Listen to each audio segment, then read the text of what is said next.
face to face. No, we need your trademark. Oh, yeah!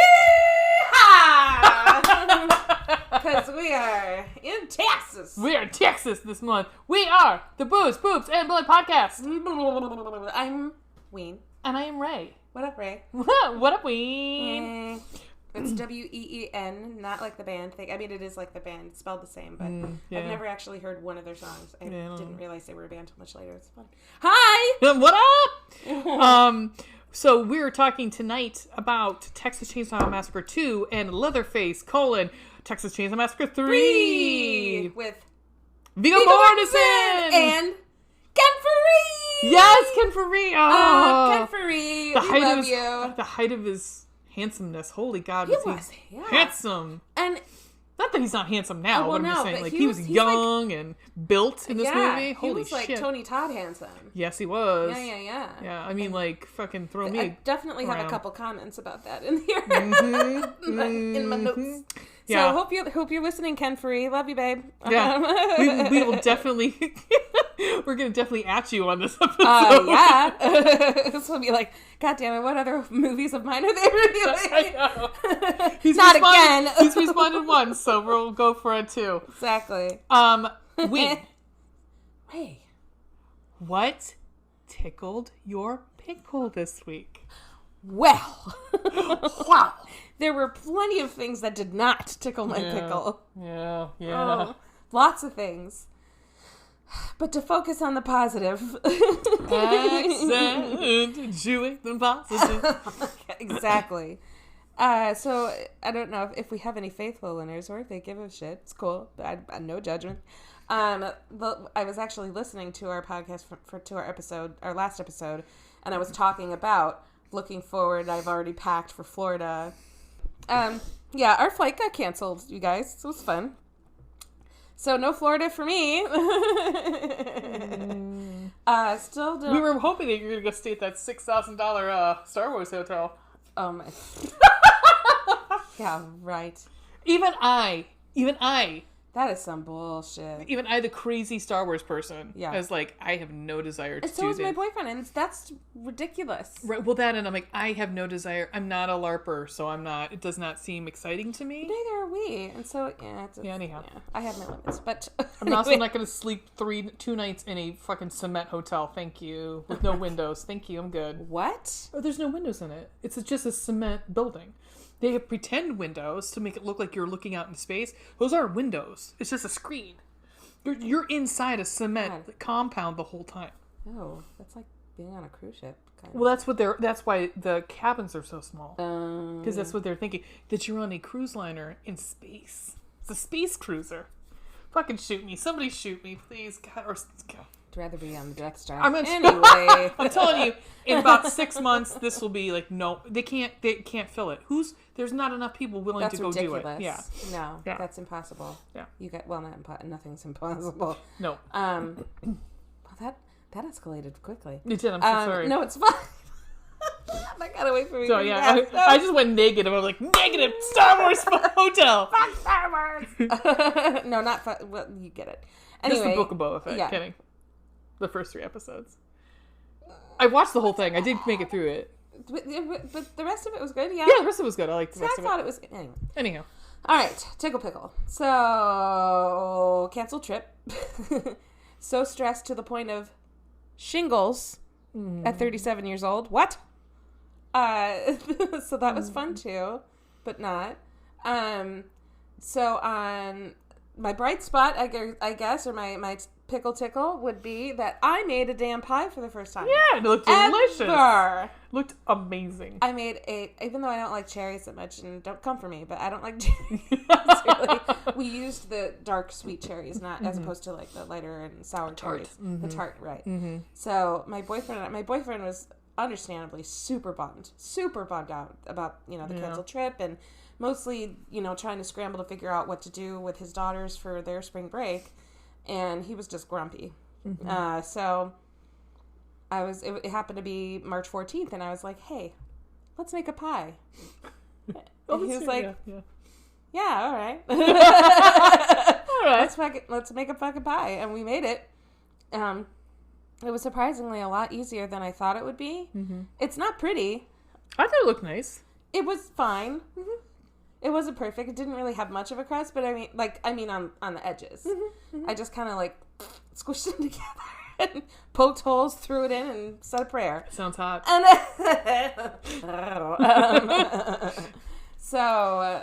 but it turned out well, and it was actually quite good. That's good. It's Hooray! Good. Hurrah! Hurrah! Miss Ray. Yes. What tickled your pickle this week? I'm gonna get really. You guys are gonna hate me a little bit. It's fine. I mean, If you're talking more about Boba Fett, they will. No. I like it was fine. It was fine. But up to that 4th episode, I was on fucking board because my boyfriend's back. Both of my boyfriends. My boyfriend and his baby's back. So yes, of course. I mean, you all know. Come back. I've been gifted mini Grogus. I have a lot of Grogus in my. Oh yeah, I've got mini Grogus who make different noises and move. Cute. And, yeah, at some point I'll show you all my Grogus. Yeah, I want to see that. Yes. Why haven't we already? I know. I have ones that are remote controlled and yeah. Yep. So cute. no, I was excited. No, I am kind of excited because I'm excited about. I know you know when. I'm sure there's not a crossover between this podcast and my other podcast, which is about romance novels. Yes. But I'm very excited about the book that we're reading this week. Yeah. So I'm excited to get back into it because I've read it about 17 times, and it's getting it close to. What book are you guys doing? We're doing The Viscount Who Loves Me, which is the Bridgerton season 2. Oh. Mm-hmm. Lovely. And so I'm very excited. And so it's been fun going back and rereading it and going, oh, this is Miranda. I remember how much I love this book. And so I also read a whole bunch of books this week, too, because I had stuff that I had to... Because I also write reviews for books. So, and I read one that was on Kelly's Island. Set on Kelly's Island. Yes. I was listening to that. And actually, I just bought it and gave it to my mom. She's taking it home to read. But it's called The Sweet Spot. It's really good. It's about a guy who opens a brewery on Kelly's Island. Nice. And Sweet Spot spelled SUITE. Mm-hmm. And I mean, very cute. It's very cute. So yes, I'm excited. Yeah, I'm so excited. And cute. Yeah. And other than that, nothing else. Really, not much. Yeah. Not much. It was St. Patrick's Day and I made a brisket. Woo! And I came over for a black and tan. You did. That was delish. Thank you. You're welcome. What are we drinking today? We are drinking Absolute Grapefruit. Not sponsored. Nope. No. But please do. Yeah. Feel free, Absolute. An Absolute Grapefruit Paloma. Mm-hmm. Sparkling. Yes. Because I was kind of scrambling to figure out what kind of cocktail or something am I going to bring/make for Texas Chainsaw, and I looked up the official drink of the state of Texas is a Paloma. So I lucked the fuck out. Thank you, Absolute. Yeah. And luckily it wasn't Smirnoff because you can't find Smirnoff anywhere. I totally get. So in Ohio, I don't know if you guys knew this, but Ohio, they are pulling Smirnoff and any other Russian vodkas off of the shelves in liquor stores. Yeah. Any Russian. Yeah. Anything. Yeah. Which.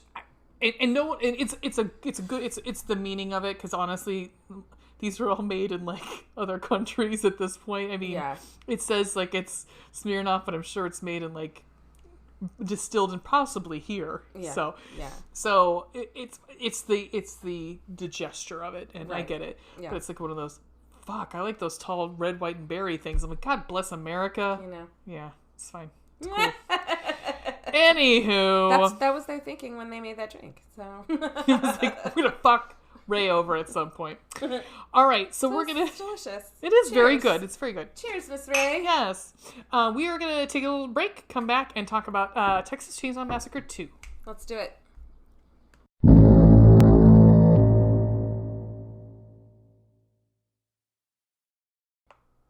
Baby, we're back. We're back. All right, so yay! I don't know why I was just going to take a big old drink, but I'm going to do it anyway. Cheers. Mm-hmm. Slint, or wait, what have we determined? It's slint. Is the Irish way, right? Hey, Slainta. Well, there was a t at the end, wasn't there? There, not the, which is what made me suspicious because they always say the at the end. I think it's Slainta. I think you're right. I don't know. Whatever. Hi. We're closer than, most people would be. Yeah. At least we try. We made an attempt. We made an attempt. Attempt was made. Mistakes were also made. Especially with this movie. Hey. Ay.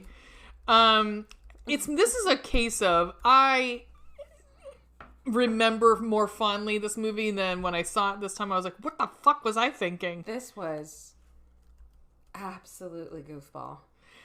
You know, like I said, I don't know which one was worse. I don't either. It's hard to say. I mean, you have my beloved Bill Moseley in this one, who was obnoxious in it. Obnoxious. I really was over him in about 5 minutes. Yup. And I was so disappointed because I was like, God, I love him. I know. He's a really good actor and stuff, but he was just all over the place. Oh. And we got a 47% on this one. That's not surprising. Yeah, but still, like, to me, it's higher than it should be. 1986, guys. So 12 years, right, after the original. So picture it. We have 12 years later. Tobe Hooper and was it Tobe Hooper and Kim Hinkle that were thinking up the second, or they had another? Yeah, so they had an idea for a sequel that would be a whole town of cannibals. That's what they wanted. Yeah. And it would be the production company kept rewriting it. And it got pretty bastardized. Yep.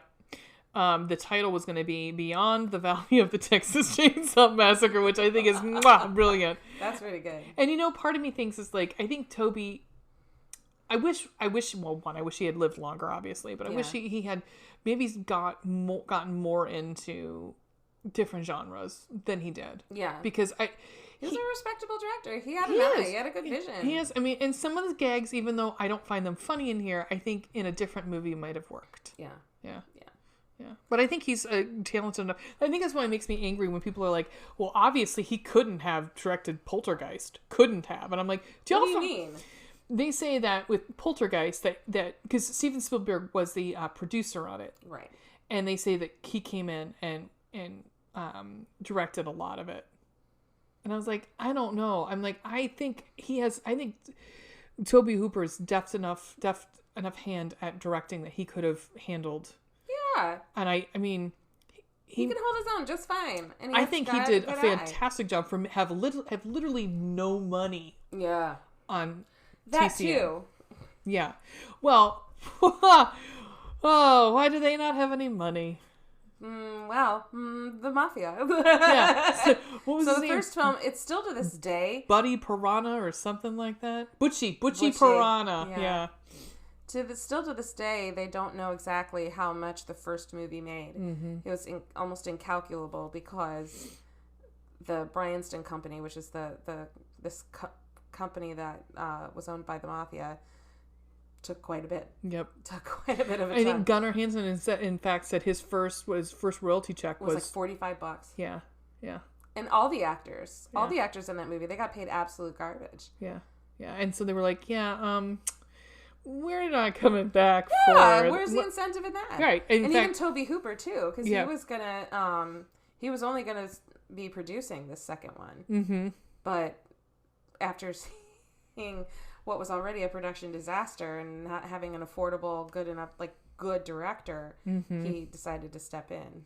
Well, and I think, he'd also, so now you have Canon Pictures who have taken over, and Canon is known for, they call it the Squib Central, because Canon Pictures are mostly like, they have a lot of action films, and they use a lot of squibs. They're like, can you give us all of the squibs? So you know what squib is, right? The little bullet packets. Yeah. Yeah. So that's what the Canon's known for. Is like, you'll be in a movie and somebody's getting shot and there's like blood everywhere. Like that's their blood like packets. Yeah. Out of their yeah, like ketchup packets pretty much.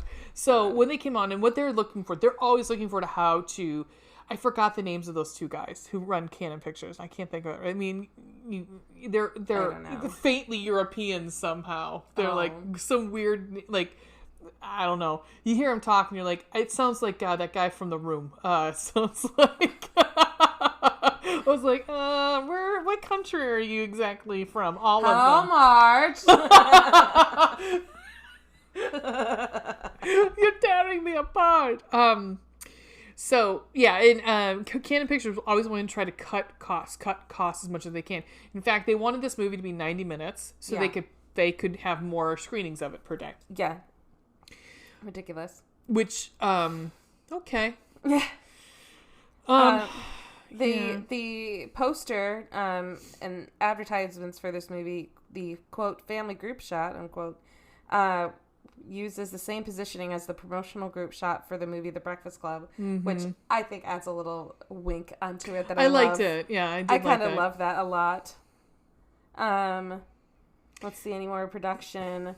A lot of this movie also had not only production problems to begin with, but editing as well, because they were desperately trying to get a decent rating. Yeah, because they were having a hard time trying to get something. And but it was so bloody that they had to basically cut half the movie. Which is funny, because now you look back and it's like, this was so camp. Yeah. Especially with the whole thing when they're hitting, what's his name, LG with the hammer. And I was like, this is lame. This is real lame. Yeah. Oh. It's not great. Should we get into it? Yeah. I'm looking to see if there's anything else that... Yeah, me too. It's just that... Oh, definitely check out on... I think it's Tubi. Mm-hmm. I watched, and I sent this to Ray, too, this documentary, The Shocking Truth. It's a... how long of a documentary is it? Like 90 minutes? It's not even that. It's really, really short. But it interviews basically all some of the actors and all the production people about about 75% of the movie. Well, I would even go so far as to say 80% of this documentary is about the first movie. Mm-hmm. And then the last 20% is about 2 and 3. Yeah. Because they do touch on those. Excuse me. They do touch on 2 and 3. Yeah. Yeah, 3 I think is really interesting, and I can't wait till we talk about that. Yes. Especially the director. I feel so fucking bad for him. As curious about production as we are. So, in the opening, is that John Larroquette? No.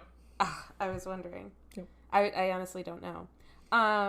So, in the beginning, we have another, what do you call it, scroll screen. Yep. With a voiceover about the massacre. Yeah, they said Sally went catatonic. Yeah, I mean, it's and that they couldn't find the Sawyer family. They had gone missing. But they believed her, so that was good. At the very least. Yeah. I actually quoted a majority of it. Shall I read? Yeah. I didn't do all of it, but I wrote down most of what the voiceover said that was different from the first. Mm-hmm. Texas lawmen mounted a month-long manhunt, but could not locate the macabre farmhouse. They could find no killers and no victims. No facts, no crime. Officially, on the records, the Texas Chainsaw Massacre never happened. But during the last 13 years, over and over again, reports of bizarre, grisly chainsaw mass murders have persisted all across the state of Texas. The Texas Chainsaw Massacre has not stopped. It haunts Texas. It seems to have no end. End quote. And then I said, oh, the music is awful. You know, when she gets... No, I'm going to disagree. When she gets into the station and she's rocking out, there were some good tunes. There were some good 80s jams. Yeah. Again, this was 86. Yeah, I mean, there was some good, borderline Cure stuff I loved. And, when, one of the... Bauhaus, Yeah, one of the quotes, one of the pits of trivia is that she has a poster for the Fine Young Cannibals on the wall. I'm like, yes, she drives me crazy. Yes, she fucking does. Yes, she's crazy. I love it. No, I mean, she rocks out some stuff. So we get, my first, guy shooting out a window. 100% legit Texas. Driving a car, shooting out a window. That's Texas. Fucking, we opened with these two frat preppy college douches is what I said. Go shooting. I actually think they're high school signs. Guys, actually, because he talks about senior year something or other. Yeah, but they were going to one of the college. There's a Texas OU football game. Which was the, Red River rivalry? Yep. Try saying that 5 times fast. Yeah. Maybe one more drink and I'll be able to... It sounds like talks like a brewery. He's talking about a brewery. My note is, can someone kill these asshole frat guys? I'm right. Well, and I was trying... douches. How many times I don't know how many times you rewound, but I was trying to rewind to see what that fucking sticker was on the back of their car. It just says Native Texas. I was like, fuck. Native Texan. Yeah. Fuck you! Yep. Yeah. Yeah. Yeah. Eat a dick. Okay. Eat a bunch of them. Well, he does call himself Rick the Prick. Yeah, he does. A number of times. So these preppy douches. They have a car apparently. phone. Yeah. Oh, on a car phone. On Mommy and Daddy's car phone has to be. Well, they were driving a Mercedes, so. Yeah. Go shooting up landmark signs for no reason and call into a local radio show where Stretch is the DJ. One of the characters is Rick the Prick, and the other one is I don't care. Buzz. It says Buzz. Buzz, yeah. Well, he did get buzzed. They were both buzzed driving around. But they were about to be. They were definitely buzzed by the end of the set because then they decide they're gonna play chicken with this fucking truck. Big dually, which I was like, we come to find out later on whose dually this was. I was like, how is that possible? That's a nice truck. Yeah, it was a lot nicer than it should have been for that family. Yeah, agreed. Then the truck veers off, and then I don't know. They cut back to the radio station. Yeah, and they're still on the phone with Stretch, and Stretch is like, "Get the fuck off the phone!" And back in these days, it wasn't easy to cut off a line. Exactly, and back in these days. Well, and then she's got her producer, LG, who has a soft spot for Stretch. Poor LG. Sure does. I know. Yeah. Because that was never going to happen. No. Stretch. LG is cute in his own little way, but but Stretch is really pretty. Definitely could do without the ding, you know. Yo. But he's like, I'm working, darling. I'm trying, darling. I think that is cute that he calls it. It's just funny. But the truck waits for them later on a bridge. Mm-hmm. Guess whose truck it is? Yup. Yeah! And then this person gets up on top of the car, out of the back of the truck, and he's like, it looks like a ghoul on top of him. Do you know? And they even called him a geek. They're like some geek. Yeah. And that was like a technical term. Yeah. That's a circus term. Yeah. For people who eat live chickens, or things like that. Well, do you know whose body that was? I do. Whose body was that? The hitchhiker from the first movie. Nubbins, that's right. Nubbins. Oh, fuck off. But he took his... So this character is wearing the body on top of it. He's like puppeting it. Yeah. Yeah. And that was creepy as fuck. That was creepy. The way it looked, though, was so good. Mm-hmm. And they had... So, Leatherface is... But wait. The hitchhiker's dead body is being burnied by Leatherface. Yes! Perfect. Perfect. Oh my gosh. Yep. Yeah. He revs his chainsaw and cuts up the car and its driver, and Stretch is hearing all of this and on recording the radio it. call line. Yeah. On the radio live. Yeah. That death scene though. Oh, where he's like, the little split, and it was so good. Yes. He sawed his head, but he didn't realize it at first, and Rick the Prick is talking, and then the camera pans back to Buzz, and he's like missing most of his head at that point. Yeah. The makeup, everything. Oh. I was... It was Savini, I think. I'm pretty sure this was Savini. Yes. Yeah. Which Tom is Savini. Yeah. So good. But yeah, so he's like, so the truck is next to them and is going like, they're driving one's driving backwards. Speed, yeah. And the other one's driving forwards. Yeah, and he's like chainsawing into I'm going to use it as a verb, guys. He's chainsawing into the side of the car and into the door. And then he finally just fucking goes down and gets right into his head, like you said. Ugh. Because I think it was a convertible top. It was. Yes. Yeah. And he crashed into that, sawed into that, and hit the driver. Mm-hmm. It's so good. Yep. And so so Rick, we figure Rick, we don't see Rick the Prick's murder, but we kind of figure out that he either got ejected or it was impact and died. Yeah. Too bad. R.I.P.D. Yeah, because I think it went off the bridge, maybe. No, because I don't know. Not into the water, but off the bridge into woods.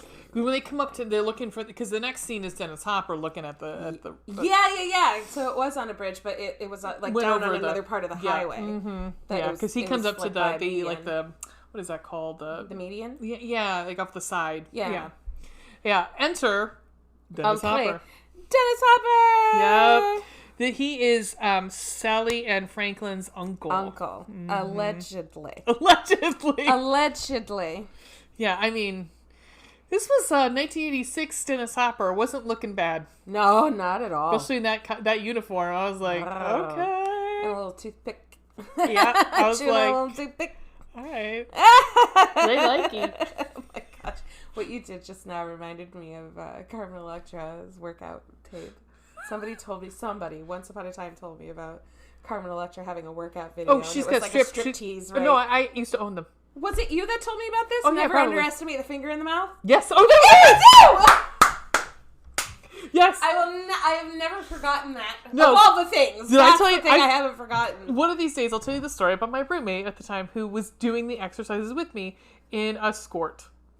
Oh, come on. Yeah. It was actually a really good workout, actually, because you had to use a lot of your core. Well, yeah, because there's a lot of core strength. Mm-hmm. Yeah, never underestimate the power of like belly dancing. It's the same thing. Yeah. You're using your core and your pelvic floor a lot. So yeah, she had like 5 or 6 of them. They were good. They went up in like... Yeah.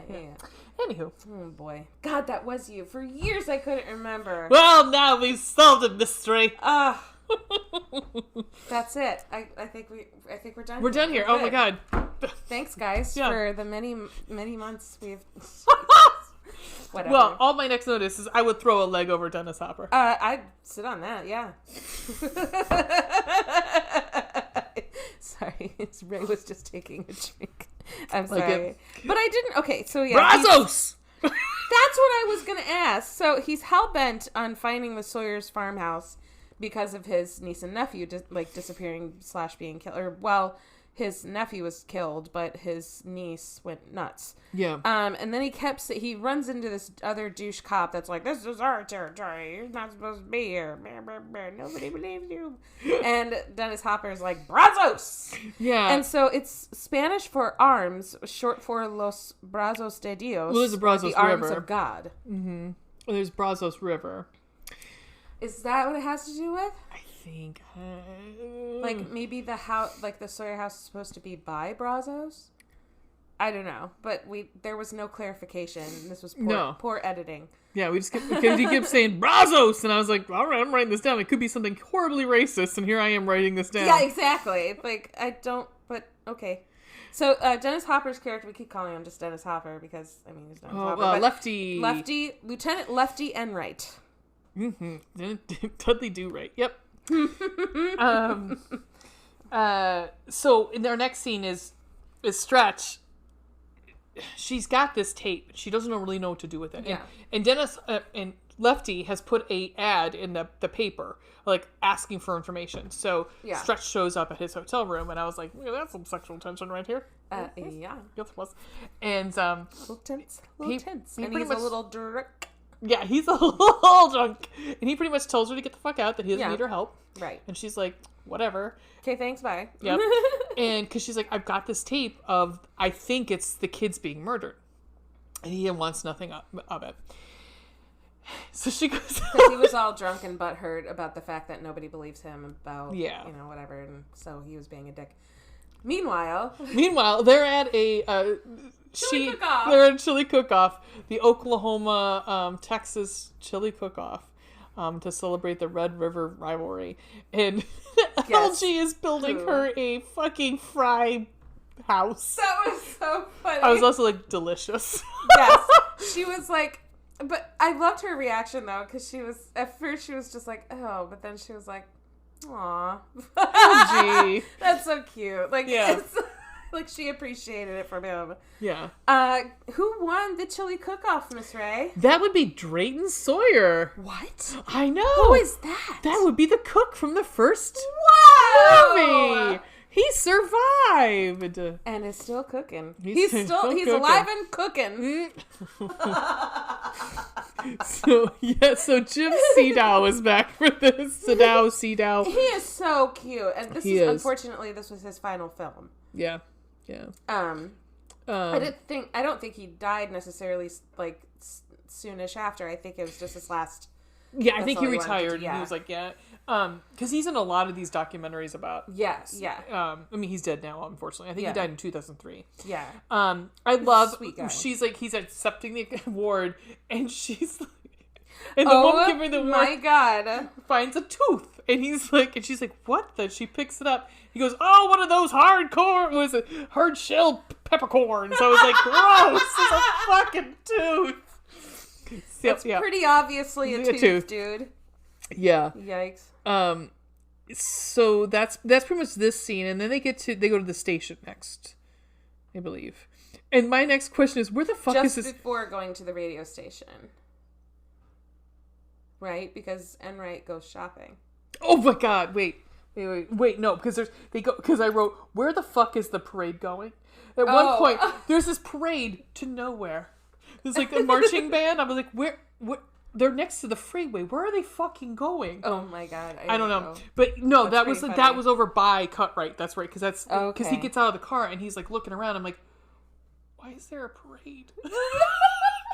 Anyhow, yes. Enright goes to Cutright Chainsaws. Oh my gosh. I loved this. Enright shops for a chainsaw and buys 3. Yeah. And he's like waving him like a dance. Yeah. Yeah, he's dancing around with it. Also, it's working those, for me.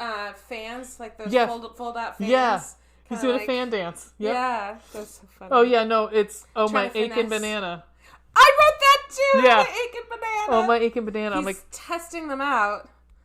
After he doesn't say a word. He just slaps down a couple $100. Yeah. Grabs all the chainsaws he wants, 3. Yeah. 2 itty-bitty ones and 1 very big one. Yeah. And he goes out to the front of the store on this giant log to test it out. And the store clerk is this old dude who is at first confused, but then is seeing Lefty kind of dig into this log. It's like a and test he says log random they have outside. Yeah. shit, like, oh, my aching banana. And he was said, like, he was getting kind of hot about it. I was like, yeah. What is happening? Yeah. Yeah. What? Yeah. Yeah, it was odd. It was real odd. We have a lot of moments in this where I was kind of like, I don't understand why that line. A lot of it is Drayton's lines. They're okay. I don't. There's just a lot of. I mean, we'll get to it.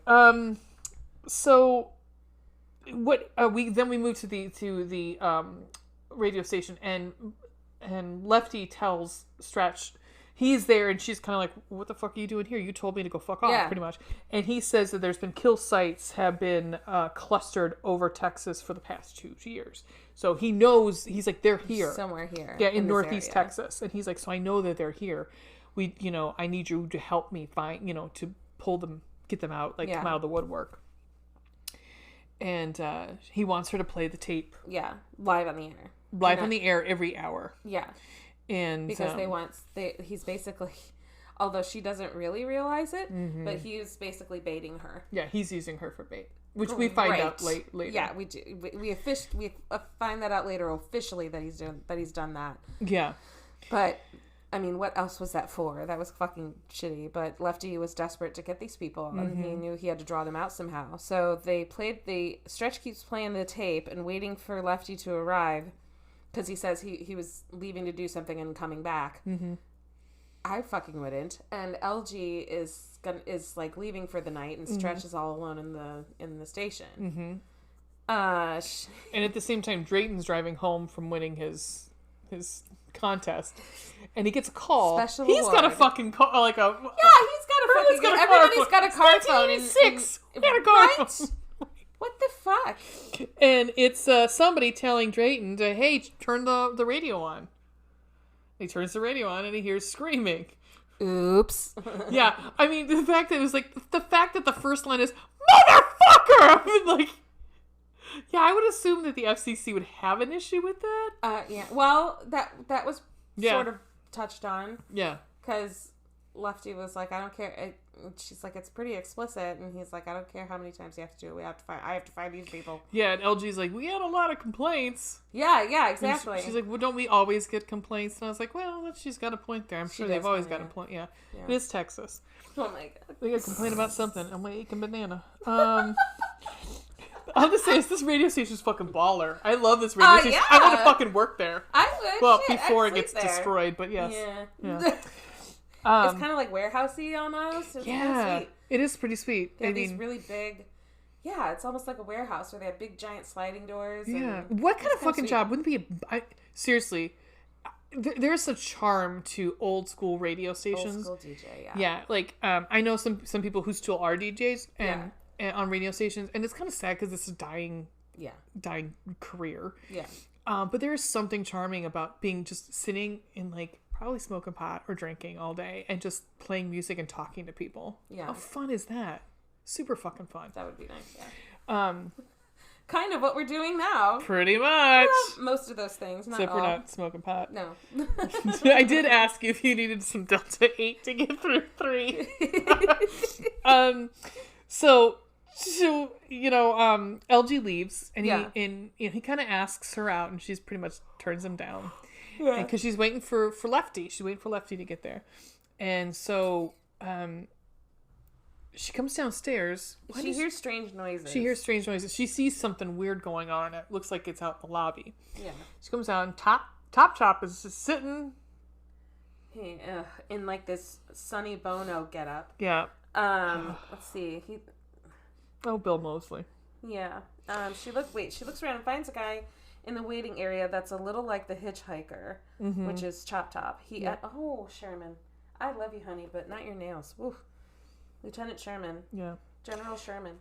He keeps scratching his head with a wire hanger. Gross. With lighting it a flame first to warm it up, and then scratches his head with it. It's and then puts it in his mouth. Actually, he picks some off of it, eats it. Then so disgusting. Keeps doing this. He asks Stretch for a tour of the studio. He loves Lefty's radio request. And we get a Franklin-like jump scare when Leatherface pops out and chases Stretch around the studio. Yeah. And then we get to... Oh, we do get one line that I did laugh. I did laugh when Bill Moseley just screams things through this whole movie. That's all he does. He does scream, non-flashback! And I did laugh at that one. I was like, okay, you got me there. That was funny. But what you do find out is that there's a wig under it. He's got a big plate. And... he keeps picking at the skin and the flesh around the plate, and that's what he's heating up and eating. So gross. Awesome. It's nasty. Look what you did to my Sonny Bono wig. Okay. And she's so Leatherface is chasing her around. Dude, she's just standing there screaming, "Move, bitch!" Yeah. Like, what are you doing? Dog will hunt. Oh God. Dog will hunt. Yeah, and that was sampled. By Primus. By Primus. I forget what song it was. So we get. Is this the? Yeah. This is where LG gets it. Well, first we're gonna talk a little bit about. Starts to get it. Oh, well, we're busting out the book. We're busting out Carol Clover's Men, Women, and Chainsaws. Yay. Because we're going to talk about the chainsaw scene and the cooler full of pop. Okay. That scene. Okay, so to set it up, after disposing of her radio partner, LG, Leatherface finds an alternate route to get to her. Again, she's just sitting there screaming. No attempt to run. She's sitting on top of this big bucket full of ice and like, canned drinks, canned beverages. She tries a more psychological approach and asks him if he's good. What? Leatherface, aka Bubba, which is what Chop Top calls him, uses his chainsaw as a, quote, extension of himself and goes up her leg to her vagina. He gets all fired up along with his chainsaw and fucking wrecks the place. So I'll leave that next part to you for this book. Okay, the killer's phallic purpose as he thrusts his drill or knife into the trembling bodies of young women is unmistakable. At the time, however, his masculinity is severely qualified. He ranges from the virginal or sexually inert to the transvestite or transsexual, and is spiritually divided, the mother half of his mind, or even equipped with vulva or vagina. So he's talking like, that's why he wears makeup on his mask and everything like that.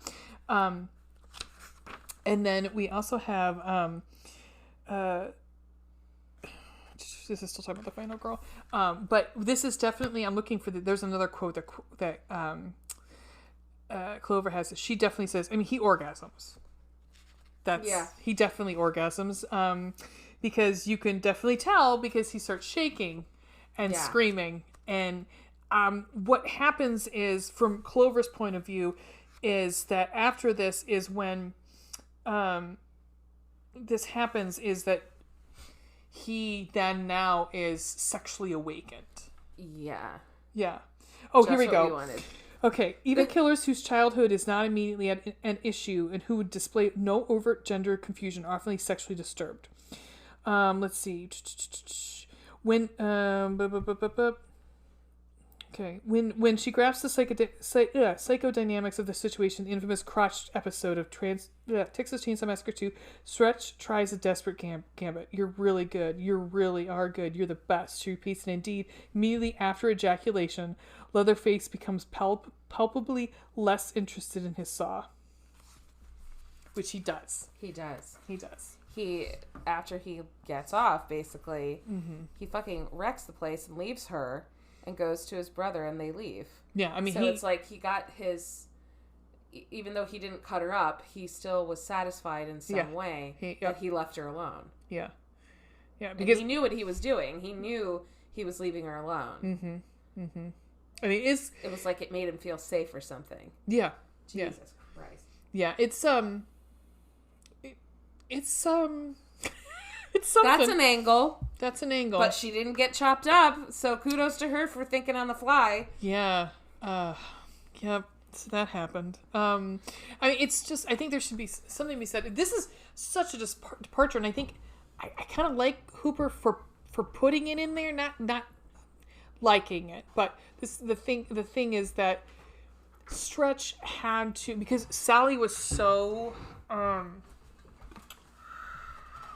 tortured and threatened, and yes, please, and that this time Stretch is the one who's going to be the more combative of the two, and she's going to be smarter, and try to outsmart him. Yeah, and I think I give a lot to Hooper on that one, because I think he's saying women are not just dumb women who jump out windows. No, they're not, and especially this woman. Yeah, you know what I say to that?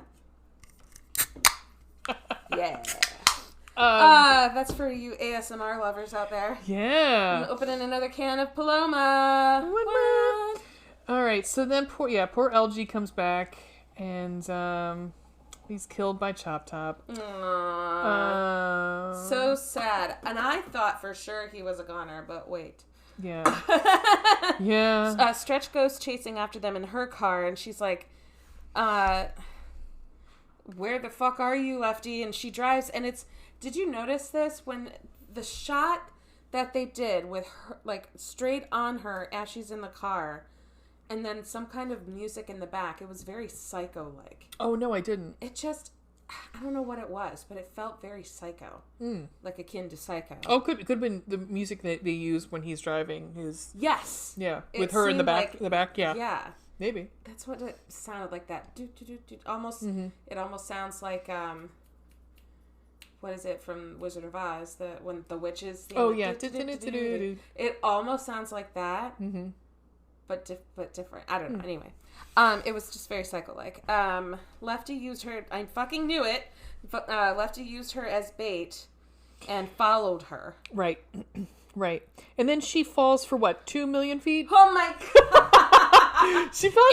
It reminded me of Princess Bride when they're falling down the hill. Yes. As you wish. So they're at this weird. It's called the Texas Battle Land, and if anything I've learned about watching people vlog across the United States, there's a lot of weird fucking on theme these parks rides and shit. Yeah. Oh my god. So I'm sure there's some Bible themed with this or something. Who the fuck knows? There has to be. And all of a sudden there's like a random dinosaur because we're like, we got all this cement, let's make a dinosaur.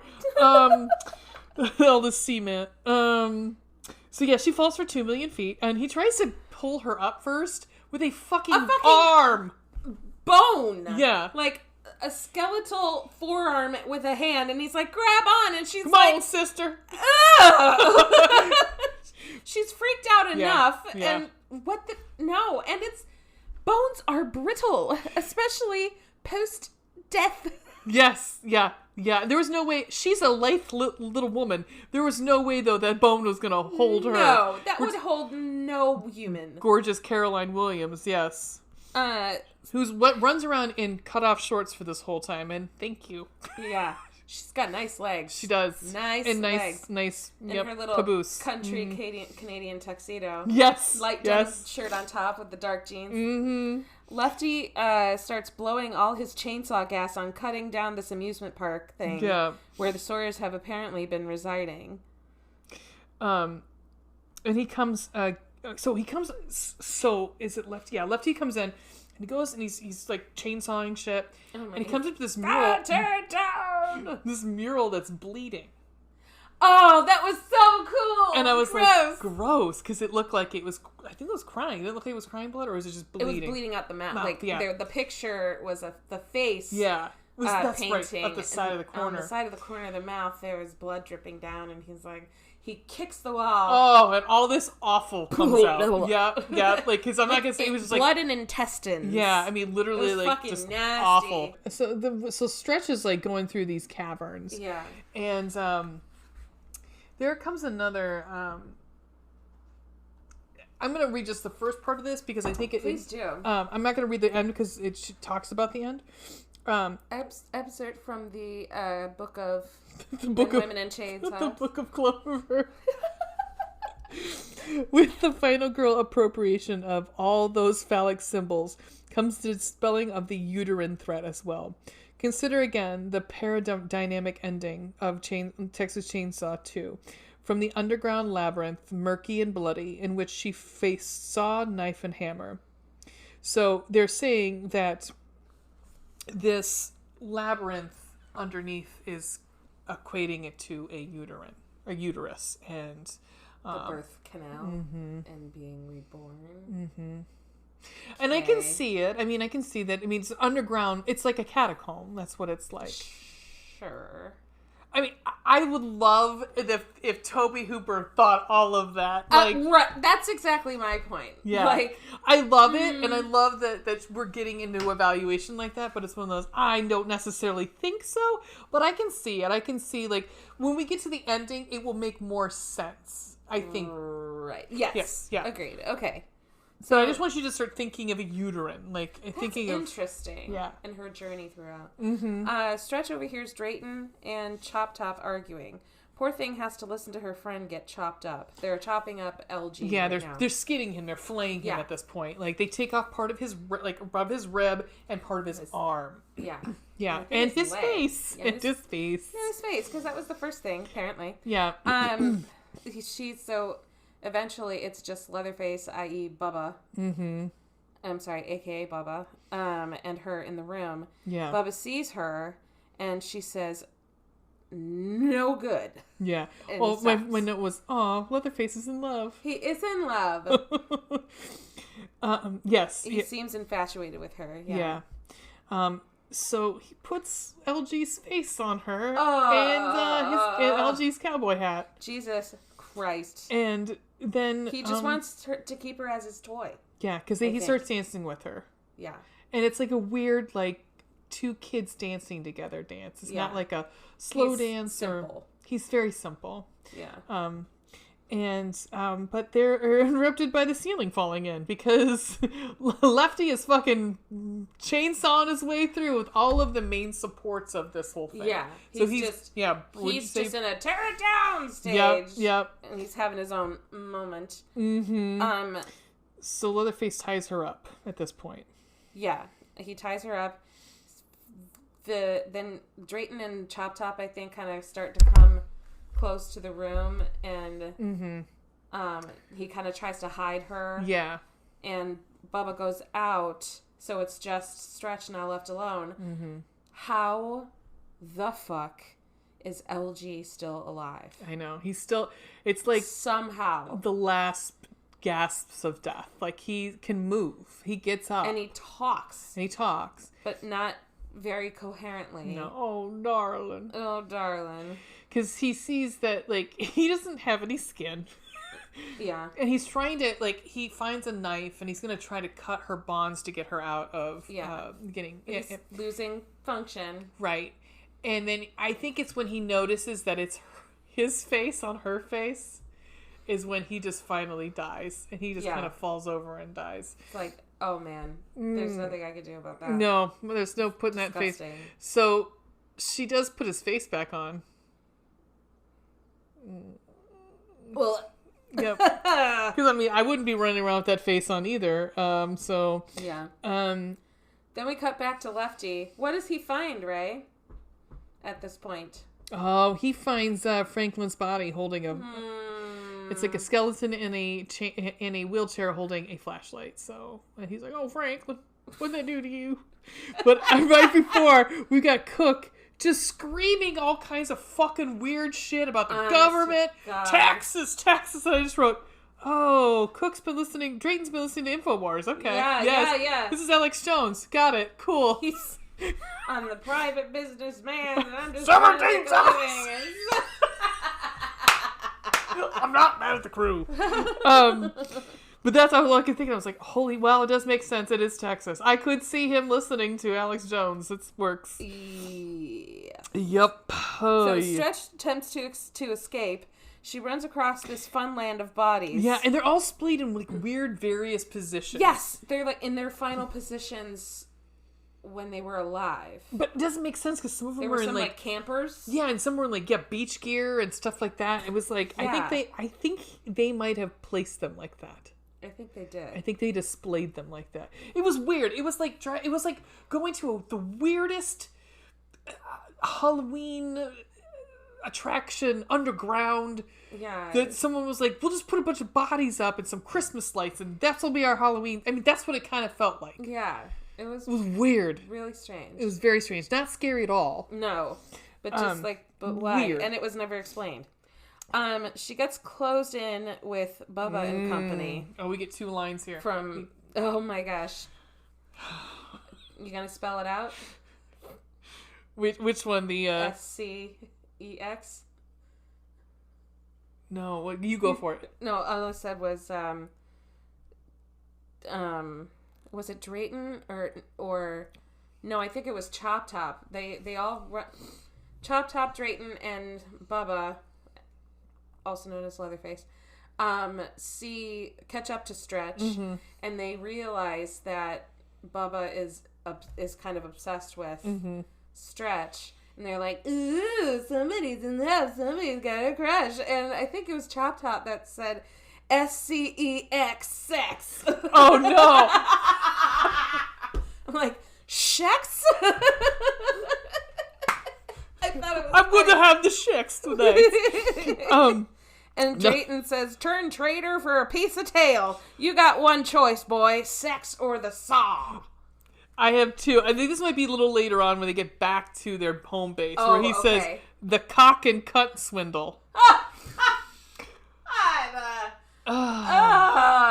So bad. Because, like, yeah, we get back, and, like, seriously, this character, I think they just let Jim Senow just go. Just say whatever the fuck you want to say, because it just didn't make any fucking sense. No. And we got government, and fucking taxes, and the rich, and the poor, and people having to pay for... I was like, the fuck? Is this Seriously, what am I listening? Am I listening to an episode of InfoWars? What the fuck is happening? It sounded like, yeah.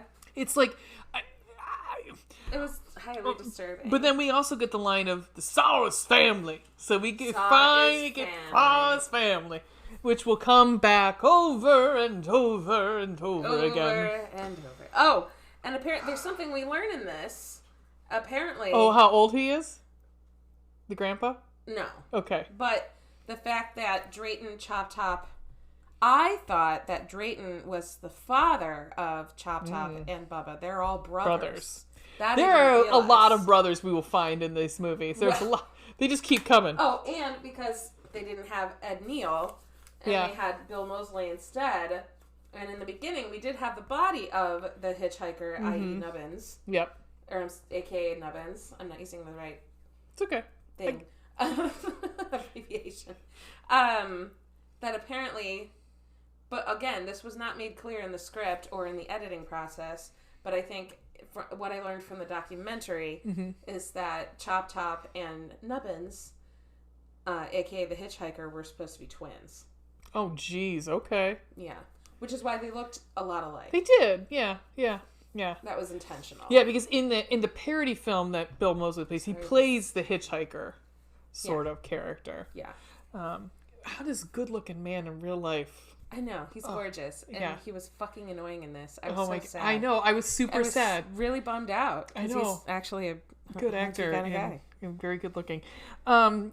We get another fucking dinner scene because I needed this. I needed like a fucking hole in the head. Theme. Literally a hole in the head. We also get Leatherface dressed up for dinner. He is dressed up to the nines. He's got his braces, his suspenders. He's got a tie and a dinner jacket. So formal. So yeah, we get to the dinner table. Apparently they're brothers. She's being set up for a similar hit, but by Grandpa, like the first movie. Yeah, but Bubba is hesitant. Well, first, Bubba. Well, right, because what Bubba then does is Bubba gives her the biggest old kiss. Yeah. Because he's like, this is my girlfriend now. We are together. We are in love. But it just came out as... Yeah, because... He doesn't speak words. Wouldn't it be funny if one of these movies he was just like, well, sir, and it was like Tony Randall and Ghost Gremlins 2, and he was like, someone gave him some serum and he put his glasses on. He's like, well, all we're looking for. I do believe this blade needs sharpened. Looking for civilization. Oh dear, this is quite embarrassing, but the chain came off. I do say, is this a hard-shelled popcorn? Or a tooth?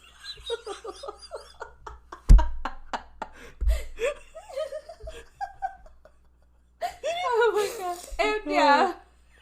I'm just now thinking of a fucking gremlin with glasses, like sledgehammering something. Oh my god, my stomach hurts now. Oh my god. Oh, did you notice Grandpa? He seems actually pretty spry in this. He's pretty.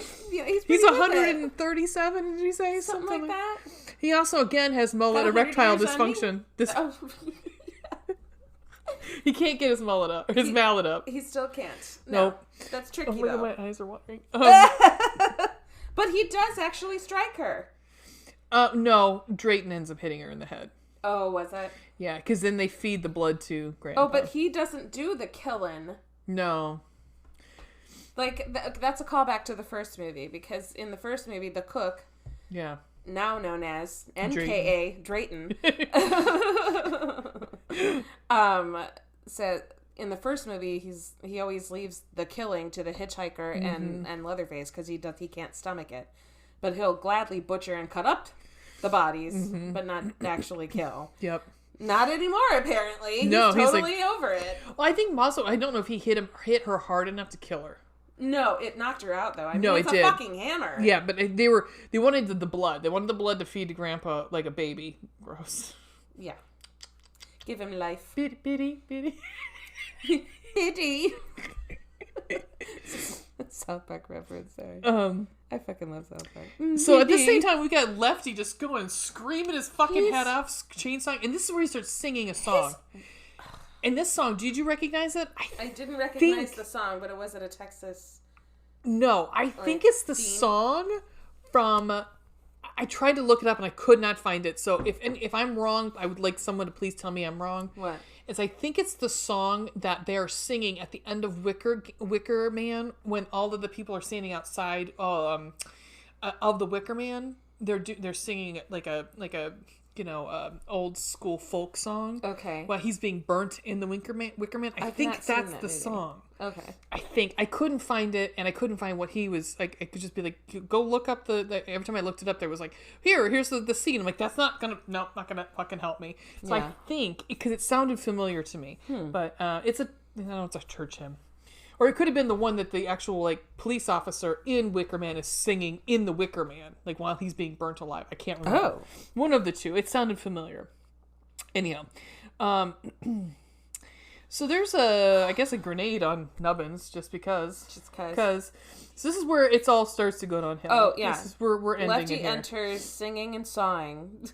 Singing and sawing away. And he says to them, because he is out of his mind. Yep. Now, at this point, I'm the Lord of the Harvest. Mm-hmm. Which that would make sense if that was then from the Wicker Man. Oh. Yeah. Sorry. No, that's interesting to know. He's wielding his dual chainsaws and having a sword-like fight with Leatherface with these chainsaws. It's kind of hot. It was, actually. Yeah. I admired it. Yeah, I like Dennis Hopper being action hero a little bit. Yeah, go Dennis Hopper. You could have done it. Mm-hmm. They have a sword fight with chainsaws. Noise. Stretch escapes out the exit. Haha. It was kind of a callback to when Chop Top was first in the radio station and he asked for a tour and she's like, there's this, and there's the exit. Bye. That's right. And I thought it was funny. I don't know. The camera like just specifically panned to it. The exit. Yep. So then what happens? Oh, we got Chop Top chasing. Okay, so. Oh, but. Yeah, we kind of go back and forth between the chainsaw fight, Drayton hiding under the table with Nubbins and a grenade, and talking about taxes again. Who the fuck knows? Give a shit. And Stretch being pursued via chase by Chop Top. Mm-hmm. So we kind of, all three kind of skip between them, and things happen. And so at this point, Lefty has chainsaw is Leatherface's gullet, his stomach. Oh yeah. So we can figure that they're dead at this point. Yeah. So then we get from Clover, from the underground labyrinth, murky and bloody, in which she saw knife and hammered. Stretch escaped through a culvert into the open air. She clambers up the jutting rock and with a chainsaw takes her stand. When her last assailant comes at her, who is his Top, she slashes open his lower abdomen. The sexual symbolism is all too clear, and flings him off the cliff. Again, the final scene shows her in extreme long shot, standing on the ledge of a pinnacle, drenched in sunlight, buzzing chainsaw held overhead. And there's another part here. This is actually from John Carpenter. He's actually talking about Halloween in particular, but I think this actually works with this and how energized Stretch is here at the end. Okay. Because if you turn it around, the one girl who is the most sexually uptight just keeps stabbing this guy with the long knife. She's the sexually frustrated. She's the one that killed him. Not because she's a virgin, but because she's all that repressed energy starts coming out. She uses all those phallic symbols on the guy. She and the killer have a certain link. Sexual oppression. I think I think it works here because there's enough where she's like, she has almost been raped by a chainsaw at this point. Yeah. And her mouth's been raped. She's been kissed against, assaulted. Yeah. Many times. And I think the fuck up, bloodied. Yep. And so, so she does get up there and Chop Top, what she does is she goes over, there's a shrine to the grandma up there that has a chainsaw. And so she rips the chainsaw from the grandma. Yeah. He's like, from my cold dead hands. You killed grandma. I was like, I think she'd been dead for a long time, baby. No, she did move. Did she move? She moved a little. What? Yeah. Yeah. It was gross, though. It was disgusting. But at the same time, so you got that going on, and then there was there's an explosion. Yeah. Because so now everybody's dead down below. Everybody done got blown up. Nice. But I think she's right. I think Clover's right. I think that chainsaw, that phallic chainsaw, going into Chop's stomach, especially like as low as she went pretty low. Yeah, is very much like, and she cut down. It was like, we're done here. Yeah, and then afterwards, she is like screaming. Oh yeah, and she's swinging the chainsaw. It is very much the opposite of what happens at the end of one. Exactly. Now she comes out literally on top with the chainsaw. Yeah. With the phallic symbol that was threatening her all this time. Yeah. She screams and swings the chainsaw around. Credits. I mean, the ending is amazing. I do have to say, good. the fucking ending. This ending with her is amazing. Like, I would love just to have. I would love to have Stretch's story and just to be like, because she's such a good character too. Yeah. And so now I'm kind of getting that analogy a little more about being reborn. Now she's like this tough fucking chick. She's a survivor. Well, because the whole time she was waiting for Lefty, waiting on a man, and if she had to fucking fend for herself because he went fucking off his rocker. Right, and so and also he was not helpful. In fact, he was being less than helpful in destroying their environment with them in it. Right. And being completely irrational and foolish. And she's the one who uses her sexual wiles to save herself. Yes. And I thought that was brilliant. Because we get that with Sally a little bit in the first one, where she's like, "I'll give you anything you want." Yep. But here it's like, and I don't think Leatherface would have understood at that point, but this one was definitely more like, no, you can, what, if you let me go, sort of thing. Yeah. And that's that. Fascinating. So let's do some ratings on this. Yeah. Let's. Blood and gore. I honestly don't think it was that... Like, it's funny because we were talking about how being bloody, but I really don't think... The beginning was way more... Yeah, I mean, like... There was a lot of props and intestines and... Yeah, I'm still going to say a 3. I've seen worse. Yeah, no, I agree. 3. Yeah. Spooky, scary. How many little ghosts do you give it? Yeah, me too. Sex and nudity. There was no actual sexual intercourse, nor was there any actual nudity. However, the overtones and undertones. I'm going to say 2 on that. Yeah, exactly. Yeah. I think there was a lot of innuendo. Yeah, I think this was a giant... Because... The entire film. Because honestly, we go allegory, if you will. Well, we go into 3, and 3, he's more sexualized than he was in the second movie. Yes. So I think that this is, like, if you want to say this is Leatherface's sexual awakening, this is his spring awakening, bitches. Spring awakening. Jesus. Yeah, so in that when regard, he became a man. I think... Oh, God. Jesus, bar mitzvah. I just think of Werewolf Bar Mitzvah from 30 Rock. Have you ever seen that? Yes. Oh, anywho. Anywho's Louise. Fun entertainment. How many cold black hearts do you give it? Oh, if I thought back, because I had this DVD at one point, I gave it away. But yeah, if I thought back at that point, I'd be like, oh, 4. This 2. Yeah, same 2. Yeah, I was fun. Yeah. I was more like, wait, what's happening? I was playing casino on my phone. Actually, yeah.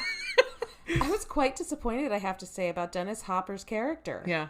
And not the acting. I mean, he did fine, but like his character, there was no range. There was nothing there. Other than connecting Stretch somehow to the Sawyer family plot-wise, even that, you could have done something different. Yeah. Like, he didn't need to be there. No, agreed. I just didn't... I mean, and he goes on and says it's the worst movie he's ever done, but then he also said that about Super Mario Brothers. I think he just says that if it's... Anything that's not... Yeah, anything that wasn't National Velvet, anything that wasn't National Velvet, he didn't fucking care. Honestly, God. Yeah. All right, so we're going to come back and talk about fucking TCM3. Woo-hoo! Wait. Vroom, vroom.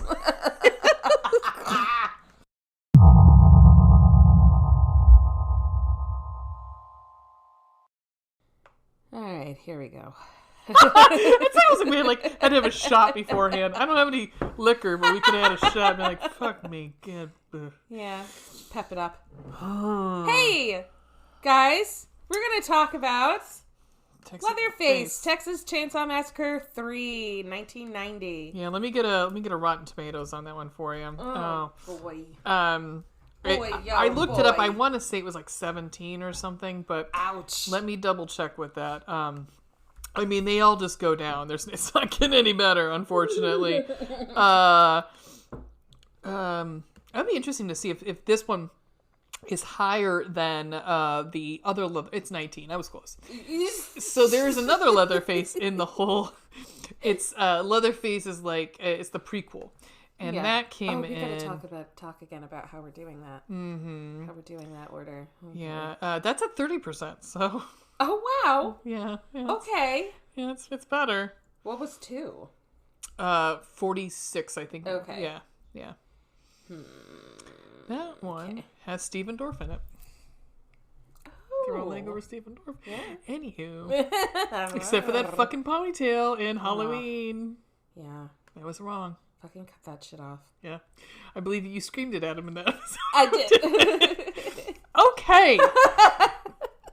Let's see. I did not look at production notes on this one. Do you have any for this? Oh, we do, because we have that fucking that documentary. Holy shit. Yeah. Yeah. Oh my god, this director. What's his fucking name? I feel so bad for him. Yeah, Jeff Burr. Poor Jeff Burr. His name because of all the editing and the pressure from the production company, and for editing for content and ratings, and they changed so much that the director was like, you know what? Take my fucking name off of this, but it was too late to do it. Here's a little thing that I don't know if it wasn't in. Director Jeff Burr was fired at the beginning of the production. When nobody else accepted the job, he was rehired. So he started going in this being like, you fucking fired me, and you called me back, and then because they moved over to New Line, so it's Bob Shea. Bob Shea's like, we need to fucking make all these cuts. And I'm gonna tell you right now, this movie's a goddamn mess. Like there's parts where I was like, I literally have no idea what's going on. Yeah, like this doesn't make any sense. No. Not at all. This original script was much more brutal. I think that it could benefit from a director's cut. I really do. Yeah, to make fucking sense. Yeah. Because I mean, this is probably not gonna be long because there's not a lot that fucking happens. Yeah, really. No, I don't have. I just have plot notes, really. Yeah.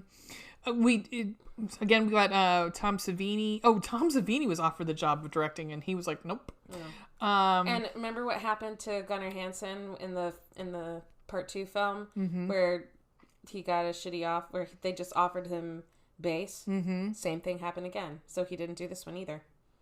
Well, they didn't want to pay him. Yep.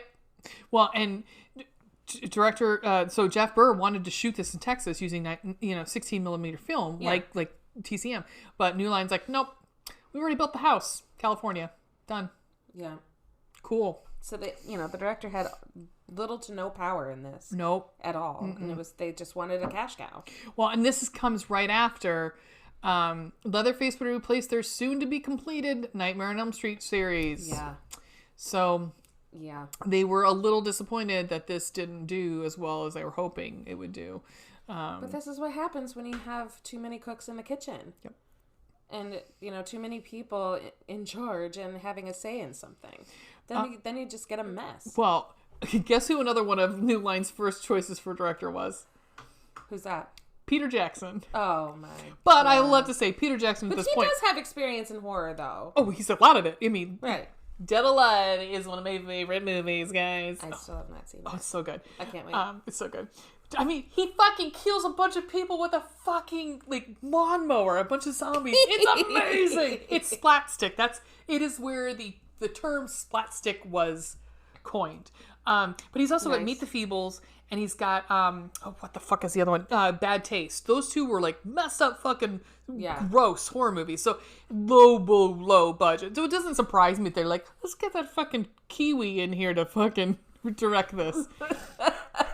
If you guys didn't know, that's what they call New Zealanders. New Zealand's Kiwis. Did you not know that? Did you think I was just being racist or something? I thought you were ironically being No, they call them Kiwis. Terrible. Yeah, I mean, I would love to live in paradise. It's fine. Yeah, exactly. That's why. Yeah, I mean, oh, fuck me. And I mean, Dead Alive takes place in New Zealand. It's okay. So it's fucking gorgeous. I saw Black Sheep. That took place in New Zealand. That was an interesting. That's a good movie too. Yeah, I like that one. It was fun. Yeah. But yeah. Go ahead. No. I don't have any production. I'm looking to see if there's anything else here. I mean, a lot is about the fucking cars that they're driving. Who gives a fuck? The chainsaw is still 066 because Magnum. The Mercedes is a big thing about it. Michelle and Ryan's car is a 1968 Mercedes-Benz 280 SEL, whatever. For the chainsaw weighed 80 pounds. People who care about cars. The what? Chainsaw weighed 80 pounds. Oh, God. Yeah. That's the thing. When you're wielding these things and, like, people are swinging them around and shit, I mean... Okay, so look at the ending of the first movie. Mm-hmm. Gunnar Hansen is swinging this chainsaw around. But look how he's swinging it. Yeah. It's like... It looks... down and up. Because right. they can, like, the momentum drop, is more on the downswing than the up. Mm-hmm. Because it is so heavy. Mm-hmm. And he was a strong dude. Like, he was a big dude, but he was a strong dude, too. Spoiler alert, Ken Foree is in this movie. Ken Foree! Mommy! And he is a survivor. So there's not just it's just not a final girl. There's a final guy, too, in this one. Yes! And it was decided that Ken Foree was going to live after highly favorable responses during early test screens. So they were like, well, we should probably leave him because he's like one of the best. He's one of the best parts of the fucking movie. He is. The other thing is, while filming the fight scene between Benny and Tex at the truck, Ken Foree accidentally broke Viggo Mortensen's ribs. You can see Mortensen suddenly clutch after being thrown to the ground. This shot was seemingly left in the movie. Same thing happened to him in Lord of the Rings. That's right! When he broke his toe. Yep. He has a thing with... And I've got a thing for Viggo Mortensen. God, he's good looking in this movie. He's handsome. I mean, in every movie. He's aged really well. Yeah. He's like a fucking fine wine, man. But you know what? He never has to work again. No. The money he made from Lord of the Rings. And is still making? Yes. Yes. He never has to. No, none of those guys. You know what I mean? Be like Elijah Wood. Just go open your own fucking production studio and just make whatever the fuck you want. I mean, that's what he's done. And good for him. Yes. Good on you. Although he can never be in the same room with Daniel Radcliffe because they will just blend together. Can you tell that we really don't want to fucking talk about this movie? Yes, it's so funny. Oh my God. Oh. Yeah. I love both of those men. Anyhow. I do too. Okay. We have another scroll screen opening. And I literally texted you. I said, this makes no goddamn sense. No. So this time... Did you write it down? Yes. Okay. No, some of it. Okay. So this time, the second movie said that Sally went catatonic. Yeah. This one says Sally, and they gave her the last name Hardesty. Yeah, right? I thought they gave her a last name in the first film, but it wasn't that. I thought it was like, I don't know. Anyway, Sally Hardesty in part 3. That might be weird because it's hyphen. It's Hardesty and Wright. Mm-hmm. It's hyphen, which I was like, what the fuck, did she get married? but that explains the uncle. Got it. Okay. In part 2, Sally went catatonic. In part 3, the scroll screen says Sally Hardesty died in a private healthcare facility in 1977. Quote, a single member of the murderous family seemed... Oh, I'm sorry. Sorry, this was voice to text. A single member of the murderous family lived to see the trial. The prosecution recorded his name as W.E. Sawyer. He died in the gas chamber in 1981. End quote. Yeah. So here's what I don't understand. I don't understand a lot about this movie, yeah. That part of the movie made no sense. Yeah. So who are these fucking people? That's my question was like, well then who the fuck are these people? Right. No, at one point I wrote down what is the family, what is the makeup of this family? Because I'm not understanding. Yeah. Yeah. I have questions. And like Home Depot, I don't think anybody has any fucking answers here though. But I don't know if you're gonna get an answer with this. Okay. So we. Okay. All right. So we open up with a female. Michelle and Ryan. Oh my gosh, with a sweet. Oh no! First we start with Leatherface making his mask. Yes. Yeah. We start with a female death. Yes. That's the first thing we see after the scroll screen is a girl screaming "ah" and a sledgehammer coming toward the camera. Yep. Then title movie. Yeah, he's got Leatherface has a sweet fucking mullet in this one. Yeah, dude. Also, I just want to throw it out to Kurtzman and Nicotero have taken on the special effects in this movie, and you can tell because I mean, like that first scene with him sewing up the face was actually pretty baller. Good. Yeah, so we got Bob Kurtzman and Greg Nicotero, so actually decent. Yeah. So not that Savini wasn't. I mean, the mask that he makes in 2 is pretty fucking amazing. Yeah. For Leatherface. So this one, okay. Yeah. So we have throughout the opening credits, we cut between title screens and like credit screens and Leatherface assembling this mask. Then we also see, I'll call her intro girl. There's this girl who's looking in, creeping on him, like looking in to see what he's doing. He's so lucky. And keep it on the down low. She's really trying to keep it on the down low on this one. Yeah. Yeah. And she's obviously, at first I called her inbred girl, but I thought maybe that was not fair because I was like, maybe she was at first. I thought the same thing. I was like, is she part of the family or what's I know. I was like, is she? But again, we get no explanation for this either. Zero. No. We get barely an explanation later. Yeah. But she runs away because he hears a noise and starts to get up and whatever. But as he's sewing his new face. Then we get to a couple in a car, a guy and a girl. Michelle and Ryan are breaking up, driving through Texas. How fun! Right. I mean, that's about getting chainsawed in the fucking junk. It's about as bad as that. Not fun. No. She's driving her car supposedly to her dad's. Like to her dad's in California. And to Florida. Oh, to Florida, you're right. From California to Florida. And they're driving this car, this beautiful 1968 turquoise Mercedes-Benz. Go ahead. They're catching on the radio that something's happening. The radio's been playing this entire time as they're arguing. Something's happening at a graveyard, at a cemetery. Ugh. What's happening at the cemetery? Desecration of bodies. They also pass by this crime scene investigation at nighttime because I don't remember who, but somebody along, or maybe it was the radio announcer said, watch for traffic because they were having stops by this mass graveyard or whatever. Yeah, my one question was like, why are they in PPCs? Why were they in protective? Oh, I will tell you. But then, go ahead. Yeah. So the crew that uncover the bodies are, as you said, in PPE gear, like full head to toe, like bodysuits, to protect themselves because as they uncover all these desecrated bodies, and they mention blood poisoning, gas gangrene just from you could get gas gangrene just from touching the bodies. They overhear this reporter talking about it, and Ryan in the car, who was allegedly a pre-med student, said adipocere. What is adipocere, you ask? ADIPOCR, CERE, is a grayish, waxy substance formed by the decomposition of soft tissue in dead bodies subjected to moisture. Could you stomach that? Are you okay? No, I'm good. I know what adipose is. Gross. Yep. It's gross. Yep. But I thought that was... Look, who says you can't learn something new every day? Well, you know what? One thing, she's like...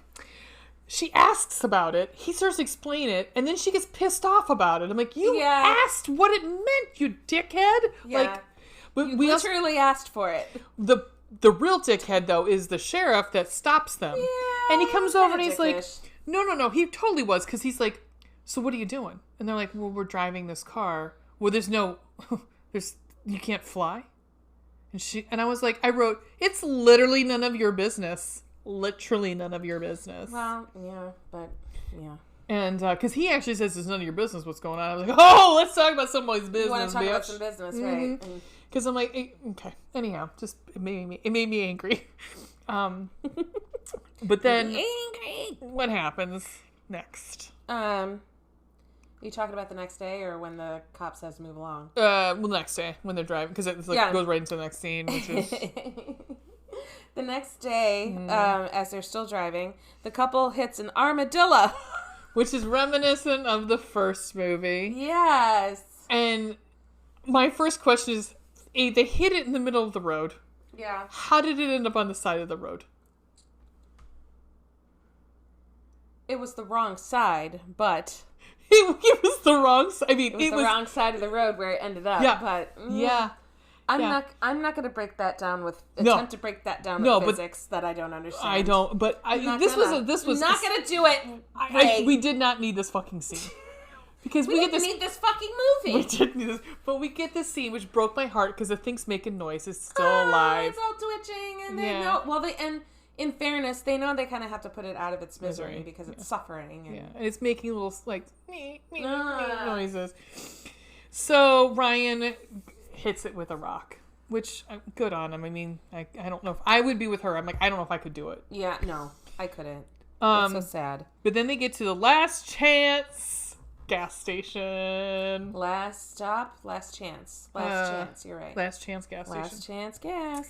Well, and a scene right before they get there, we see a hitchhiker get out with the sexy little 501s.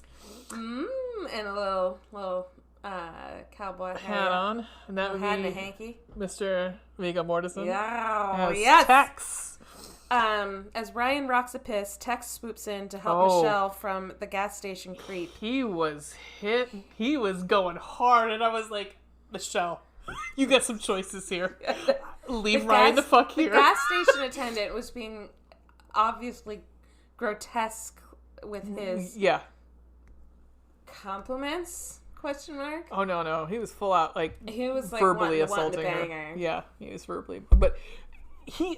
Tex is trying to get a ride. I mean, in the car. I mean, from them. In the car. But wink, wink. he's hitting on her hardcore, and it was like I kept going, Michelle, think about it.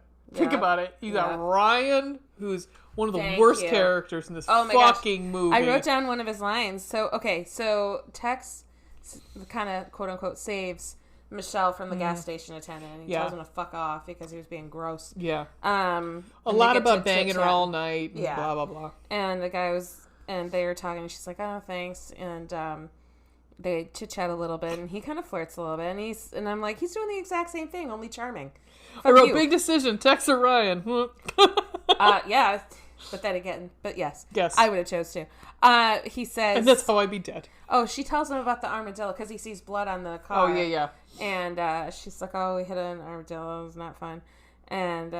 what's his line? If you were the last thing I saw before I died, I'd be a happy man. He says that, but he also says a lot of dead things around in Texas. Oh, yes. Mm-hmm. A lot of them. Mm-hmm. Oh, that was right into the microphone, and I'm so sorry.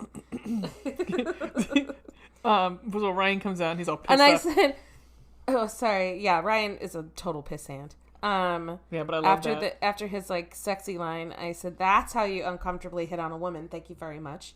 Yeah, but if you look at Viggo Mortensen, I think it's part of it. It smooths the blow a little bit. It definitely does. Smooth operator. Mm-hmm.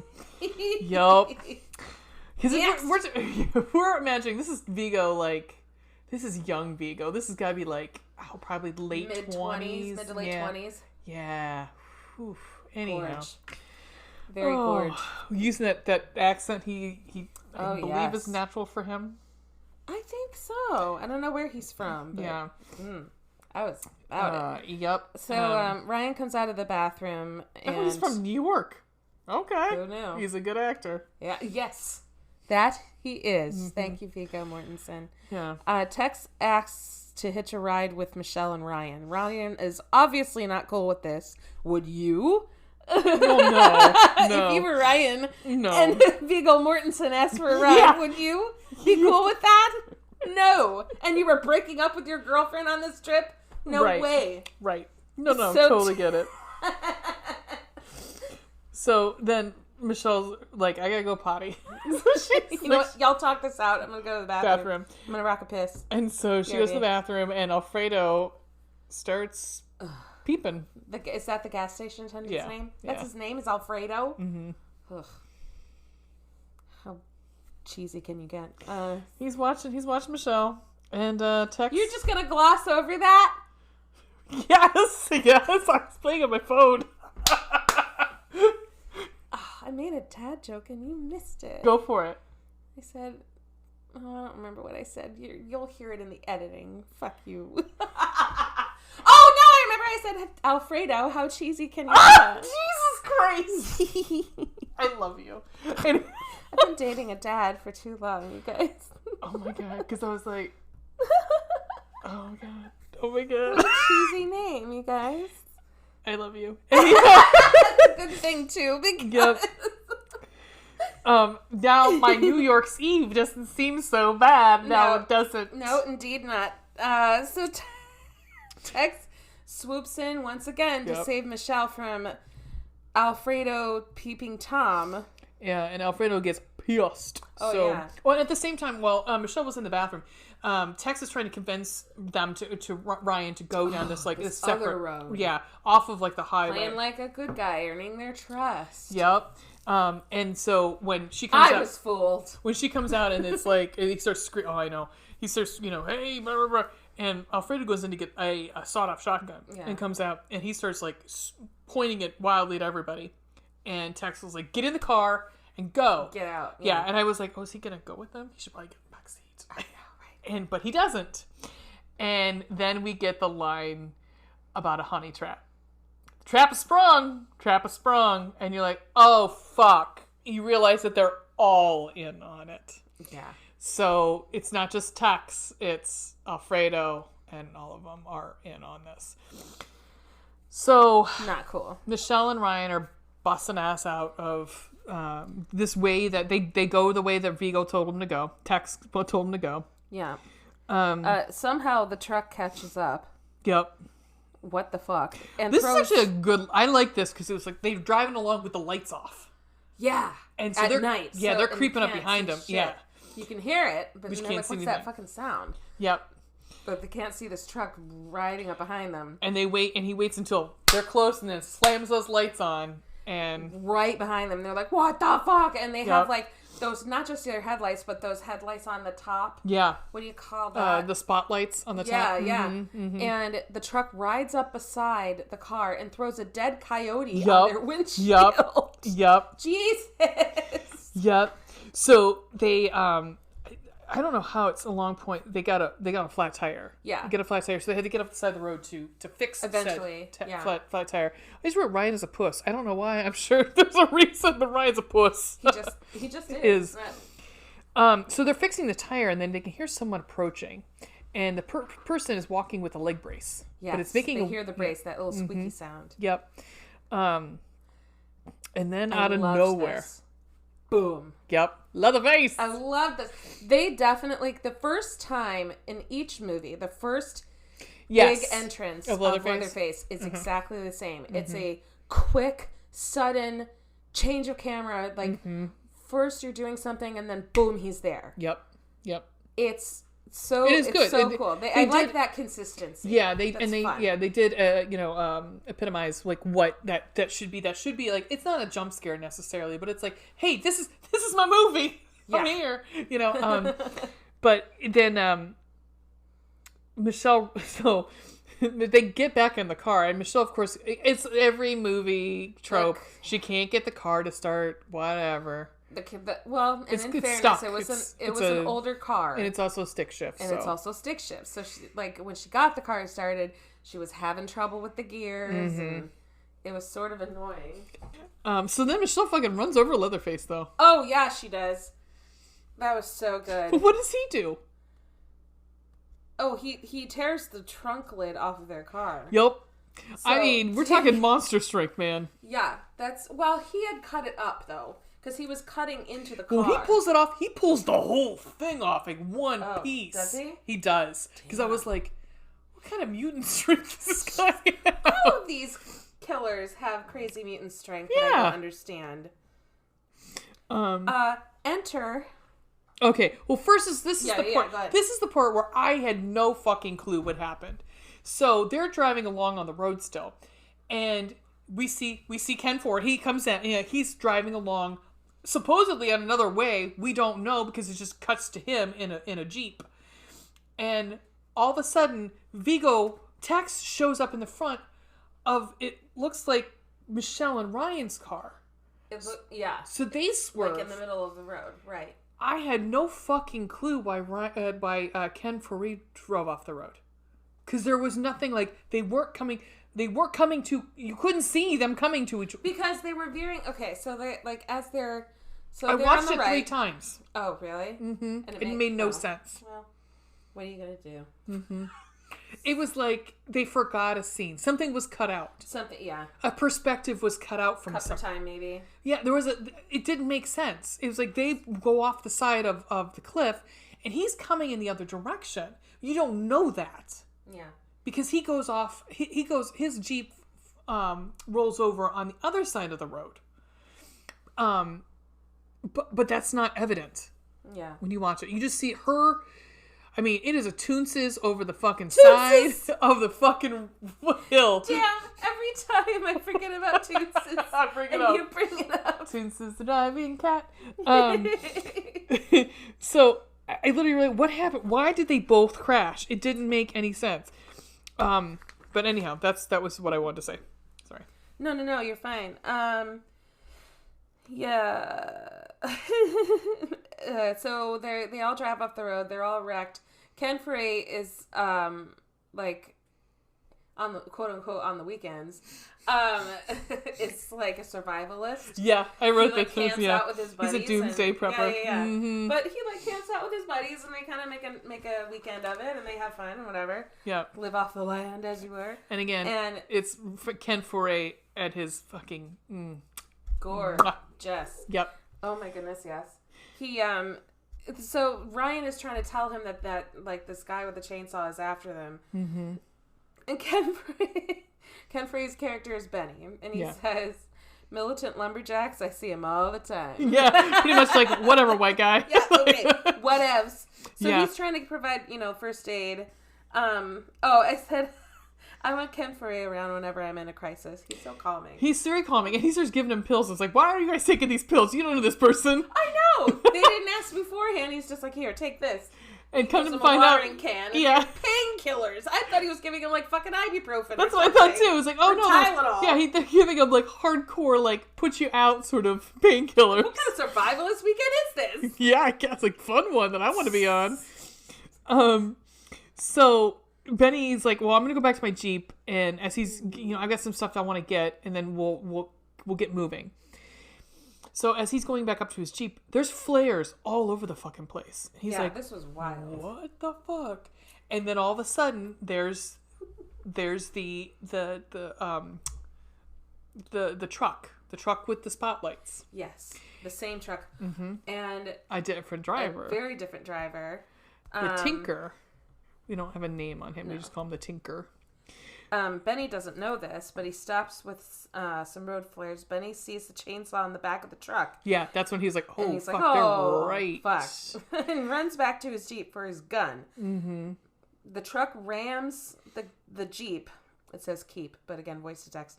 Rams the Jeep, and Benny falls down a hill and straightens up to, boom! Leatherface. Yep. Roadhouse. Leatherface. We randomly see the intro girl from the opening. Yeah. Well, this is before. That's after Leatherface pulls out the tiniest little saw. Oh my god! No, I have that here. They're laughing my ass off. Leatherface and Benny struggle. So Leatherface pulls out a mini buzz saw from his pocket. It's like what they would cut open, like maybe a cast with, or something like dentistry wise or something. It's like someone having a sword and then having like a knife or a rapier in their boot, and this fucking guy has a mini buzz saw. It's the tiniest saw. I'm like, oh, that's kind of cute. I know, me too. I was like, oh, that's adorable. Did you make that? Oh. So then we hear a woman. Oh my gosh! Yes, we see and hear the woman from the girl, beginning. Yeah. She calls out to Leatherface to distract him away from Benny, and after leading Leatherface off, the girl catches up to Benny. And exposition dump. She and her party of friends. Yeah, were they got us a week ago. Well, and they stopped to help somebody on the side of the road, so I'm assuming it was Tex. Yeah. And that's all they said. They don't say who was, nothing. Doesn't matter who, I guess. Yeah, we don't need to know. It's not part of the fucking plot of the fucking movie. And so then at the same time, so they're going off into the woods. Like they're trying to go their own way. That way they're fucked up on painkillers. Yeah, so Michelle and Ryan get up and they're like, "Oh fuck, we need to move or we're gonna die." Yeah. So they isn't this when a Leatherface comes after them? Yes, because then Ryan gets his foot stuck in a bear trap. Oh, so satisfying. Yeah, I was like, "Oh yes, thank you, Ryan. Thank you for dying." Oh my gosh.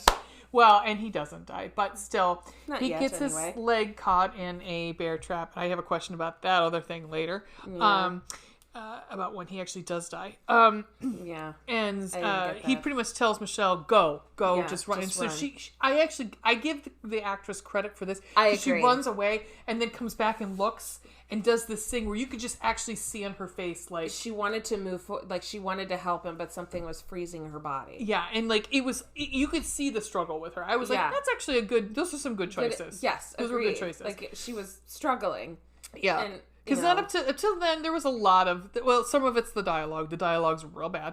Yeah. But so Leatherface comes along and cuts up Ryan's belly. Yeah. I don't know. We couldn't see. Yeah. We don't actually see anything. Mm-mm. We just hear the chainsaw and hear Ryan scream and cut away. Yeah. And then Michelle runs away. At this point in this movie, the only gross thing that has happened is when they're pulling that head out of the grave of those that's the only thing that's been like actually in the very beginning. The like crime scene crew. Yeah, like the desiccated corpse almost that's about the only thing right now that's been kind of gross. Yeah. So we cut back to the girl from the intro girl after she says talks to Benny and says that she was the last one of her party and she's the only one left, and Leatherface catches up to her. Yep. And kills her. Yep. So it wasn't for long. Cuts her head off. Oh, so sad. But it gives Benny time to run again. So Michelle then Michelle gets to a house. This house in the middle of the woods. She busts in and hears a little girl crying. My first note is this house is too nice for the Sawyers. Agreed. It looked like a nice house. Outdated, but a nice house. Yeah.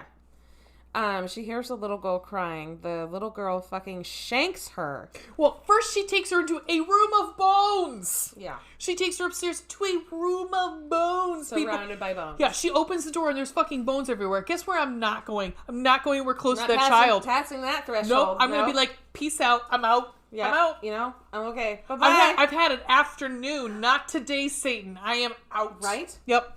And then she shanks her. And then in pops text. Text-to-speech. Text. In pops text. Aw, he's a bad guy. Wah. Yeah. Very sad. Then we get so he brings her into the kitchen. And then he gives her the stigmata on her fucking hands. He nails her to a chair. So we get another chair scene. It's always these poor women getting nailed to the chair. This time she get nailed. The other one just got tied. This one got nailed to a chair. To the chair. And but they're like nails that don't have they're like a knobby end. They're not like a flat end, like an actual like big nail. Like not that it makes a difference, but it does sort of kind of. An actual nail. Yeah. And it's nasty it's gross. Shit. And they feed her blood to Grandpa. It's a whole family of cannibals. Hooray. I just wrote, Grandpa must be 200 years old at this point. I mean, right. And then Mom rolls in. In her wheelchair and a voice box. So that happened. And I'm like, at this point, going, I literally do not know who is whom and what is happening here. No, but all the dudes call her Ma, and there's a little girl. I'm like, is that her little girl or? We don't know. Well, we get that hinted later. Yeah. And so Leatherface comes back in, and he's got headphones on. He's rocking out, and he enjoys his little jams. And he puts them on Michelle, and she does not want to hear Foreigner. Like, 'cause she's like, no. I know. It sounded like Foreigner to me. She screams in his face.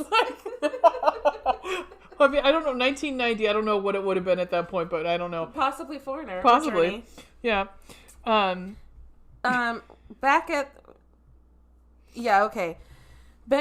Meanwhile, Benny puts his survival skills to the test. He follows the gas station clerk that he sees walking around the woods, picking up bones. He's the bone picker, and he has to pick up all the mess. He's just fucking blah, blah, blah, blah, blah, Oh, blah. yeah, he is not making himself stealthy at all. No, he's like the Drayton of this. Like, what are we talking like fucking taxes and bones, and I want to fuck this woman, and blah, blah, blah.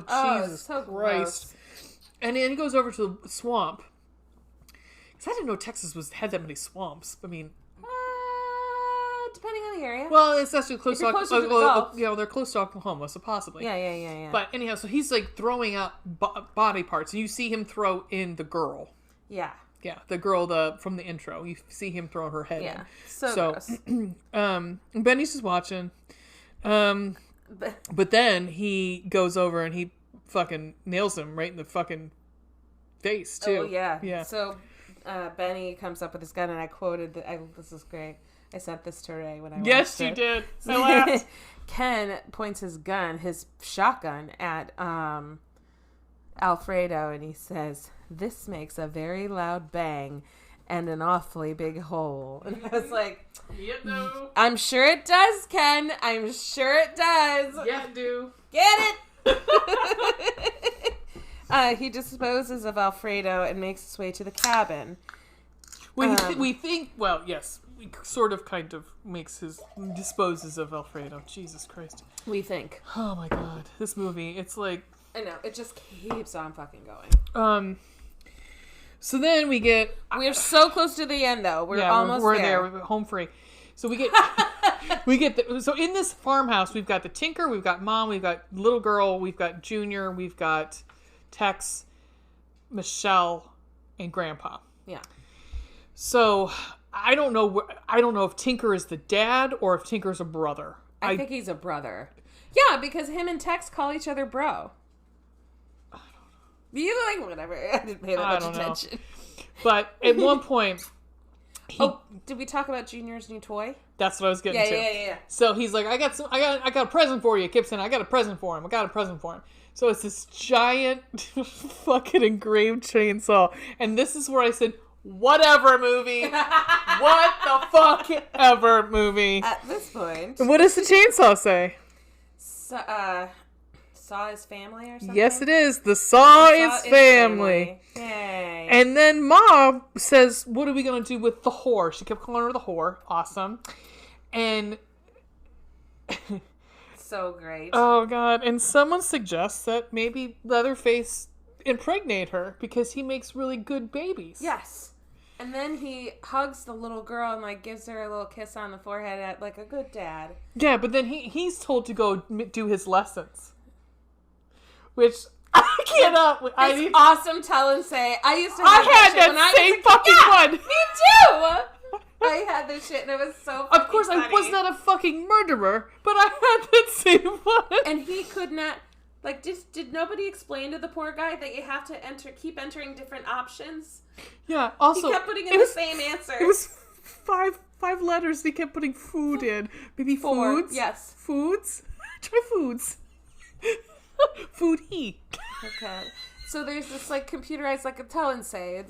But yeah, I remember the clown. I think I'm almost positive I had that same one. Yeah. I mean, it would have been an older, because it was 1990, so I was 10, so I've been too old what do you call those things? Or I've been too old for it. Speak and spells. Speak and spell. Mm-hmm. Thank you. Yep. Yeah, that was fucking funny. It was a picture of a clown on the thing, and he kept typing in food. But then we start getting to dinner part, and we get Benny, which Benny's line. Oh, man. Oh, my God. He comes up, so he's got, at this point, he is... when he went back to the Jeep in the first part, he was actually assembling a gun. He was assembling a rifle, but it was a shotgun. No, it was an automatic. It was an automatic weapon because it had the weird the bottom. I don't know anything about guns, guys. Like Second Amendment. But he comes up, so he's looking in the window, watching all this shit happen, and he just goes, "What kind of sick shit is this?" And I was like, "Thank you, Benny. Thank you." Right. Also, I'm glad A1 sauce got a shout out because there was some A1 sauce on the table. Oh yeah. Like, when do you eat? You know, you're human. Have your steak sauce. So we forgot. With the rump roast. They bring in yeah. fucking Ryan. Ryan's not dead, guys. Yeah. Ryan's not dead. They're like, hey, if this one's still kicking. Yeah. Okay, so right around this place, there's 3 things I noticed. For one, how the fuck did they kill Ryan? Because there was. I don't know what they did. The editing was really terrible. It was really bad. And it was like, I don't know, some kind of guillotine-looking thing. I didn't know if that or was a cattle gun or what. I don't know. It doesn't fucking matter. Ryan's dead. But also the other thing is, at this point... Maybe that's what they thought too, and just said, fuck it. Fuck it. Cut it, print it. My other question was, who the fuck is kid is this? And then the third was, I think Tex is coded as gay. Yes. Because this is where we see that Tex has fingernail polish on. I don't remember him having fingernail polish on before. I don't think he did. And it was like, it's like a nice, like a melon color almost. Yeah, like. I was gonna say melon, but it was like, yeah, like a. It was It was one of those you would notice. It was there to make you notice that he had nail polish on. And he started, like, what do you call it? Dipping his hands in a certain way to seem more effeminate. Effeminate, yeah. Mm-hmm. Yeah. And effeminate gestures. And I'm almost wondering if that's why. Because at one point, when he's putting her in the chair, and I was thinking, is he going to try to, like... See, that's what I thought. And he doesn't. And he doesn't at all. And so I'm thinking, he's... Now, then, seeing that, I'm like, well, I mean, that's a pretty shitty way of coding that he's gay. But, I mean, as nowadays, like back then... That would have been what they would have done to code that he's gay. But now it's like, well, men wear nail polish all the time, and I don't necessarily think that they're gay. Yeah. But in 1990. But 1990 they would have. So it was interesting. It was very interesting that was like, I don't know what they're trying to say with that character then. Why they were coding him as gay. I don't know. Yeah, if I think too hard about it, it just might piss me off. So I'm not gonna. Yeah, let's not. So then this is about the time where Benny's like fucking done. Your dog wants to play. Yeah. I love her. And this one, Benny starts shooting up the house. He kills Mom, and if Grandpa's still alive, he kills the whatever dried up, desiccated corpse of Grandpa, and he at this point has pretty much kills. The Tinker. He shoots his ear off, and he shoots I think he gets him in the shoulder too. Up the damn place. And Michelle. What? Oh, so this one, Michelle. Gets up from the chair. She rips her hands through the nails. Mm-hmm. Yeah. And so she's off to the ridge. She's running, and she's screaming out of the house, and Benny grabs her. He's like, "It's Benny! It's Benny! It's me! It's me!" Yeah. And he makes her run. And Leatherface has gotten into the big truck, and he's going to go after Michelle. He has, he thinks he runs over Ken Foree, but Ken Foree is so fucking smart that he lays between the tires. Oh, so amazing. Brilliant. So Leatherface he's like, well, obviously, I need to go after her on foot. Well, rightly so. He's not going to be able to go in the woods with the truck. Yeah. You can't Baja through the woods. You could. Probably not. You could certainly try. You could Baja blast through the woods, but... so this is when Tex comes out. And Tex and Benny start to fight. And it comes to Benny covers Tex with gas. And... Oh, this was so good. He lights him on fire, which I was like... Benny just kind of... Or Tex just lets it happen. I was like, he just kind of watches it. It's like... You know what's coming for you. You're covered in gas. Right. You don't attempt to run away? No. Okay. I mean, and that is I thought of you immediately because it was like a explosion. It was. Right. It was an explosion. I know, because at first I was like, dude, take the truck. Go take the truck. But then I was like, it's leaking gas, though. So maybe not. And there's a flame nearby. Okay, I get it. Then he has his lighter that he got off the girl from the intro, and he just throws it. So then Michelle gets caught in a trap.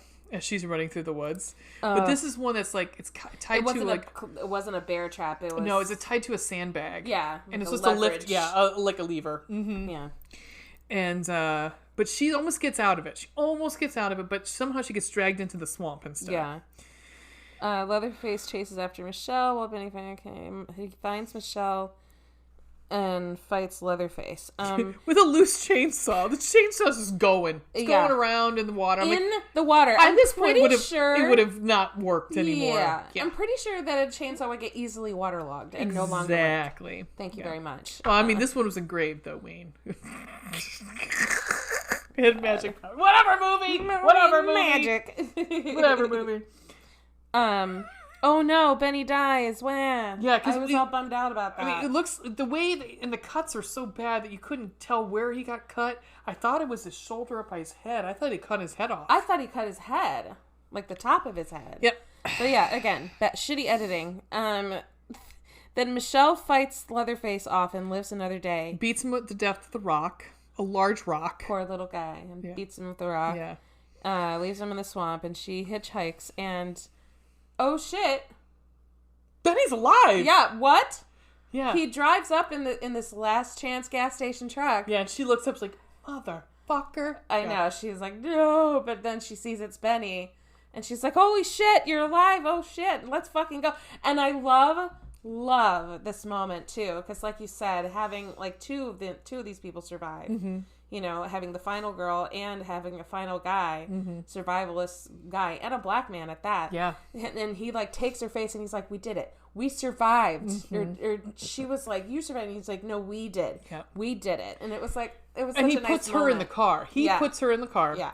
And then he goes to go around the other side of the fucking... And Alfredo's still alive. How fucking whatever. Fredo. So Alfredo hits him with a mallet and he goes down. And Michelle then starts to fight with Alfredo through the window of the truck. She gets the sawed-off shotgun, and she stands up. I did like this part. She stands up, or no, she's shooting him through the broken window into the back of the truck. I hate to say it. I hate to bring it up. How in the fuck is she able to fire a gun? With her hands? I think when it comes... I think it's probably adrenaline. I'm sure it's like... if you're life and death situation. Yeah, like... Or movie magic! Yes. Also, I love that you sent me a text with movie magic and it like sparked up my phone. I was so excited. I was like, I'm going to play it again a couple times. So excited. The little things. I get to be excited. I was pissed. They used to have a shooting star one, and I used to use that for like The More You Know. Oh, nice. But they got rid of it. I was so sad. Fuck you, Tim Apple. Yeah. Anyhow, so yeah, he's like, something about like, what is some city learned bitch gonna know about shooting a gun or whatever? And she's like, something like, or whatever. I can't remember her line. Do you remember her line? No, but it was something like you want to bet or something like that. Yeah. The hell I can't or something. And she shoots him. And so take two. Now Michelle is then putting him in the car. Yes, putting Benny in the car. And going over to drive. And then she pulls Alfredo out the back. And what's the line she says though? There's all kinds of dead things out in Texas. Yeah. Mm-hmm. The truck drives off, and the last thing we see is off left comes in Leatherface. Roadhouse. What? Yep. Somehow he's not dead, so they can have another sequel. Credits. Enter this sweet Leatherface song I played for the beginning of this podcast by what are the umlauts over the A? What's that pronunciation? Like Rammstein. Oh, okay. So like Law's Rocket. Yep. Law's Rocket. Yeah. Sings the song Leatherface. Law's Cocket. Yeah, it's a pretty amazing song. I also noticed who's the stunt coordinator for this movie. I didn't see. Who is it? Your favorite. My favorite. Kane Hodder. Oh. AKA Jason for our fans at home. Yeah. So let's do some ratings on this because we are at 2 hours. Okay. Blood and gore. What do you give it? I don't think it was that. I mean, because I said we finally get the fucking head is like the only thing that was really gory in here in her hands. So I'm gonna say 1.5. Yeah. Now that I said 3 initially, but now that I think of it and comparing it to other blood and gore movies, I give it a 2. Yeah. Scary little ghosts. How spooky was it? 1. How spooky was it? You know why I always jump into a Minnesota accent because I think of South Park. in season 3 when Cartman at first goes to school dressed as Hitler, and then the principal... Oh, spooky! We see a spooky ghost! There, a scary little ghost. Okay. She makes him into a ghost that has a pointed hood. God, that's such a good movie. So funny. Thank you, scary little ghost. There, a scary little ghost. Principal Victoria. Okay. Love it. Sex and nudity. 0. Other than the porn mags that Alfredo was cutting up for no reason, there was none. I mean, we could easily say this is another... So now we've gone from Leatherface fucking coming in his pants in the second one into actually fathering children in this one. Yeah. So... Yay. It really is spring awakening at that point. I guess so. Yeah. What about... Okay, so what's the next one? Last one is fun entertainment. Cold Black Hearts. I mean, this isn't a movie, guys. This is not a movie. No. There's nothing here. I mean, it was like... It was a mess. What did I say for the first time? The one before? I say 2? Yeah, I think I said 2. I'm gonna go 2 again. I mean, I honestly couldn't say which one was worse. They were pretty bad. It's not... I think I actually like this one better just because it really wasn't a movie, but at least it was like all... I didn't have to listen to fucking Chop talk. Oh, yeah. It was way less annoying. Yeah. But it was no better of a plot. It was one of those, like, a lot of it was like, what the fuck is happening? Kind of movies. So, so let's move on to recommendations, and then we're going to quickly talk about what's coming up, and then we will... I believe we shall. All right, so, milady. Okay, I will start. I have been recommending documentaries, and one of which is... I'm sorry, true crime. It's a true crime documentary. Bite me, okay? I don't want to, but... No, not you. It's interesting and fascinating. There's this documentary on Netflix. Actually, it's 5 years old now, and it was devastating. It's called The Keepers. Oh, I love The Keepers. Yes, it was so good and so well done. This docuseries examines the decades-old murder of Sister Catherine Sesnick. Kathy. And its suspected link to a priest accused of abuse. And if you're, it's somewhat conspiracy theorist. It's somewhat, but, and there's not conspiracy theorists, but just conspiracy and cover-up. And how when higher-ups of the Catholic Church get involved, what they try to hide and what they don't. And this was also during the 60s, a very different time. Yeah. When all this stuff was still very hush-hush. Oh, it's so sad, but it's so interesting how someone's death, the death of one person... that meant a lot to a lot of students. That meant so much to all these students at the school. The death of one person spiraled so much out of control. Yeah, and there are a couple scenes in this one that it really got to me when she talks about the guy, her secret. I think the boyfriend. Main guy of the series is her brother. Is the one that wants to find her killer. I think, right? What really touched me was the guy that the other priest that was like they were pregnant. Both very young. Yeah. So yeah, that's it's really good. Agreed. So sad. Yes. What about you? Well, so I decided I was like 2 things real quick. They go together. HBO Max. If you don't have it, you should get it. But they have the whole DC collection, and I've been jumping into DC like nuts. I don't know why, but a bowl of nuts. Like a bowl of nuts. Roadhouse. Roadhouse. And so I put on the other day Batman the Animated Series, and it made me. I went right back to grade school, and I was like, "Yes, amazing!" The cartoon, like the drawing style is amazing. The voice work is fucking amazing. Nice. You've got Adrienne Barbeau playing fucking Catwoman.